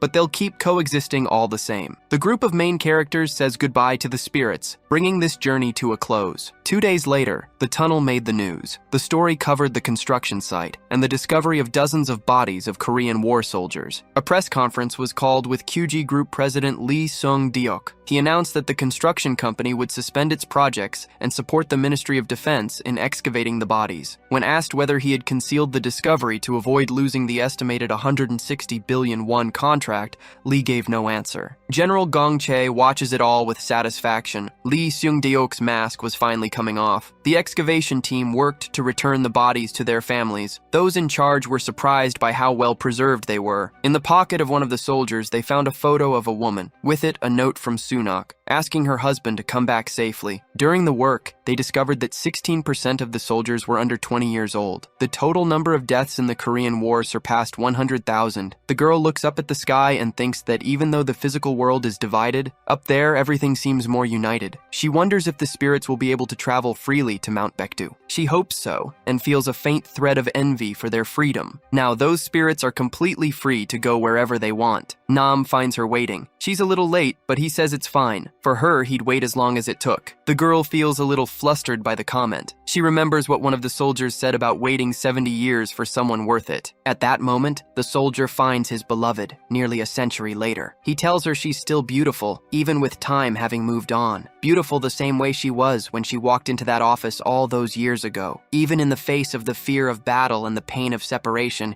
he held on through it all thinking of her. Now he tells Sunak that he's back. She cries. She says she always waited for him and that she did her best. She dug clams from the Jeju Sea to raise their son. She sold rice at the market and did everything she could. The family grew so much that the holidays became truly lively. Now, at last, they'll be able to go home together. The spirit rests a hand on her shoulder. A ceremony is held in honor of the soldiers who died in the Korean War. They are saluted by army members and by General Gong Chae, a tribute for the wife who waited for her husband, for the mother who waited for her daughter to wake up in the hospital. Huna finally wakes up from her coma, leaving her mother in tears. Unexplainable miracles happen every day, and it's human will that makes them happen. Nara decides to buy flowers. She's going to visit someone at the hospital. Gyun-woo asks if Huna will recognize her. She says it doesn't matter. If she doesn't, they'll just get to know each other from scratch. This time, she's the one who will reach out first. She's sure they'll become close friends again, just like they were before. In the school bathroom, the trio brushes their teeth. Her friends notice that someone has been stuck in Nara's head for days. They get curious, wondering if it's a romantic thing. She says it's not. When they ask if it's a crush, Nam Gyun-woo's face pops into her head right away. Her heart races. She gets nervous around him, a feeling she's never had before and still doesn't know how to name. Her friends are intrigued when she mentions he called her remarkable. They think it sounds like something out of a drama. They've never heard anyone use that word like that, but Nara can't stop thinking about what he meant by it. Her friends already suspect it's Nam Gyun-woo. They've seen the two of them together several times and think it's more than obvious. Nara tries to deny it, but they point to a scene just ahead. A bunch of girls surrounding Gyun-woo pressing close to him, and he's not reacting to any of it. Even knowing he doesn't care about girls like that, Nara feels a jealousy she can't ignore. From where she's standing, it looks like he's welcoming the attention. In reality, He's not even enjoying it. He's just there, indifferent as always. Her friends give her advice. If she wants to date the guy, she should go for it. But Nara thinks he'll never like her that way. Their relationship is undefined, and she knows every girl in school has her eye on him. They probably see her as someone trying to take advantage. She feels a little down and asks him to go ahead without her. Then it starts to rain. Neither of them brought an umbrella, or at least that's how it seems, because Nam has one in his bag and for some reason doesn't take it out. Instead, he grabs her hand firmly and says they need to run. They take off running through the rain, and Nara likes how the distance between them disappears when he holds her hand. Their relationship may be undefined, but it's not tense or awkward, and for now, that's enough. The rain picks up. They stop under an awning to wait it out, and he slowly lets go of her hand. The two of them stand there, soaked. Socks, shoes, clothes, everything wet. Even so, standing in the rain next to him isn't so bad. Nam pulls her closer by the shoulder, casually, like it's the most natural thing in the world. Nara takes it as a sign that he doesn't mind the closeness. She asks what he's thinking. He says something mundane about the lunch they had at school. She melts at that, at the simple, straightforward way he talks about things. Then she notices his clothes are just as soaked as hers. Nara notices he's still getting wet and pulls him closer. Nam laughs, says his shoulders are too wide and there's nothing to be done about it, but she insists and brings him even closer. Then, in one quick motion, she grabs his shirt. Suddenly, he's right in front of her, and she's pressed against the door. The position is too obvious for either of them to ignore. She turns red. So does he. Gyun-woo's face is too close, and her heart doesn't know what to do with that. She murmurs that at least this way, neither of them will get any wetter. It's a weak excuse, and they both know it. The rain stops before anything else happens. They say goodbye without making a big deal of it, as if nothing had occurred, but they both walk away different. Nam leaves completely gone. He opens his umbrella, walks down the street singing, with that energy of someone who thinks they're in a music video and couldn't care less. He's so far out of his own head that a utility pole just explodes out of nowhere as he walks past. The transformer falls straight onto his head. When Munchi wakes up, he doesn't know where he is, doesn't know who he is. There's a wound on his head and a massive fog inside him. The memories are gone, and all that's left is haze. The students nearby back away the moment they see him. A huge dog, no collar, wandering loose through the hallway. They whisper to each other, scared, thinking it's some giant stray. Munchi hears everything and doesn't understand. Why are they afraid? Why do they keep talking about him like that? It's only when he passes in front of a mirror that the answer shows up, and he stops, staring at his own reflection. He wants to shout that he's not a monster, but what comes out is a growl. The name Gyun-woo comes up in some nearby conversation. It sounds familiar, very familiar, but he can't figure out where he knows that name from. In a group of friends nearby, a popular girl declares with full confidence that Nam already belongs to her, that their eyes met, that he won't be able to resist, that it's only a matter of time. Her friend agrees enthusiastically, and the two of them celebrate like the boyfriend is already confirmed. When the giant dog appears in front of them, the girl hurls a soda can at his head without a second thought. Munchi growls. She backs away, terrified. Her friends consider calling the police. Munchi doesn't remember who Gyun-woo is, but he looks at that girl and thinks that whoever this Gyun is, it's pathetic to fall for someone like her. His Nara is nothing like that. The name slips out before he realizes it. Nara. Lee Nara. He tries to pull the memory up, but nothing comes. Just a scent. Lavender, faint, too familiar to ignore. Without thinking, he starts following the trail. The scent disappears without warning, replaced by something else entirely. He stops. On the sidewalk, a stray dog is doing his business right in the middle of the path. Munchi realizes, horrified, that he almost followed that smell. The stray lifts his head and asks where he came from. Munchi says he doesn't know who he is or why he's here. The other dog asks if he's lost or abandoned. He wasn't abandoned, Munchi answers. He's looking for someone. The stray nods calmly. He says he spends his days waiting for his owner by the front door, that among all the footsteps he hears outside, his owners are different. He always knew how to recognize them. He loves him so much that he waits every day, even when the house is empty and no one comes home. He's sitting at the door of a place that looks uninhabited, but he waits anyway. Before Munchi leaves, the stray wishes him luck, that he finds what he's looking for. The stray still invites Munchi to come play sometime, but the rain starts out of nowhere, and with it comes panic. Nara's scent is going to disappear. Munchi takes off running, trying to hold onto the trail, but within seconds it's gone. He stops in the middle of the street with no idea what to do. That's when he found a pink flower on the ground. The scent was hers. It was the same spot where he'd been with Nara earlier. Munchi sits there and lets the memory settle. It had been a good one. The two of them sheltered from the rain, side by side. He remembers wishing the rain wouldn't stop. Her scent was so strong it made his heart race, and all he wanted was to stay closer. He thinks about the stray, about how that dog waited for his owner every single day without fail. He decides to do the same. He lies down in front of the shop and waits for Nara to come back. Nam, still in wolf form, is sure he can wait as long as it takes. Then a woman walks by on the sidewalk and recognizes the dog as Munchi. Meanwhile, Nara is in the shower. She's singing, dancing like she's on a stage, thinking about Nam completely in her own world, until her mom knocks on the door and tells her to take the chance to wash the dog she brought home. Nara goes to check what her mom is talking about. She opens the door and comes face to face with Munchi. Her mom explains she found him soaked in the rain and brought him inside. Munchi had gone straight for the bathroom, and the moment he did, he caught the scent of her lavender in the air. Nara tells him to get out immediately, outraged. She's a minor, and she thinks the whole thing is absurd. After drying him off, she still complains that he must be out of his mind for walking into the bathroom while she was in there. She also tells her mom that Gyunwoo can find his way home on his own. There was no need to bring him in. She's annoyed, tells him to go back and cut it out. Munchi shakes himself off. The two of them end up having fun anyway. Her mom watches and comments that the animal seems to really like Nara. The moment she hears that, the excitement hits her instantly, and her mind goes straight to Nam. Her mom adds that dogs show how they feel through their tails, and Munchi's hasn't stopped wagging. Nara looks at the tail. It makes sense. Even while pretending to be a dog, that kind of reaction is involuntary. She starts wondering if this is Gyunwoo's way of flirting, if he really likes her that much. Munchi wags his tail, tongue hanging out. He spent so long looking for her, and finding her made everything feel lighter. He starts bouncing around, wanting to play. Nara tells him to stop pretending and shift back to human form. He responds by licking her face. He jumps on her, keeps licking, and she gets confused, not sure what's going on. She kicks him and sends him flying. Then he shoves his head inside her shirt. Nara freezes. Munchi keeps sniffing and runs his tongue across her stomach. She's equal parts excited and completely uncomfortable, and she goes after him. Munchi doesn't understand why she suddenly turned violent. Nara is furious. He did something bold in dog form, not human form, and that's different. He still doesn't get what he did wrong, until he rolls onto his back on the floor, begging for forgiveness. Nara finds it funny. He's adorable like that, rolling onto his back, but she starts to wonder if that's really Gyunwoo. He seems like an actual dog. He's been barking since early morning and hasn't said a single word. Then he rolls in a way that makes her embarrassed, and she looks away. But she still doesn't hear any speech, no sign of the human she knows. The thought starts to feel heavier. What if he had turned into a wolf for good, with no human side left at all? She takes him to the Beastkin family's temple. The younger sister had never seen Gyunwoo fully transformed into a wolf. The mother watches her son with a tight expression. He isn't recognizing anyone, and she wants to understand why. Hondo raises the possibility that he may have pushed his power too hard during the fight against the rat. The older brother agrees. The human side was weakened and the wolf took over completely. Nara asks straight out if he's going to stay like this forever,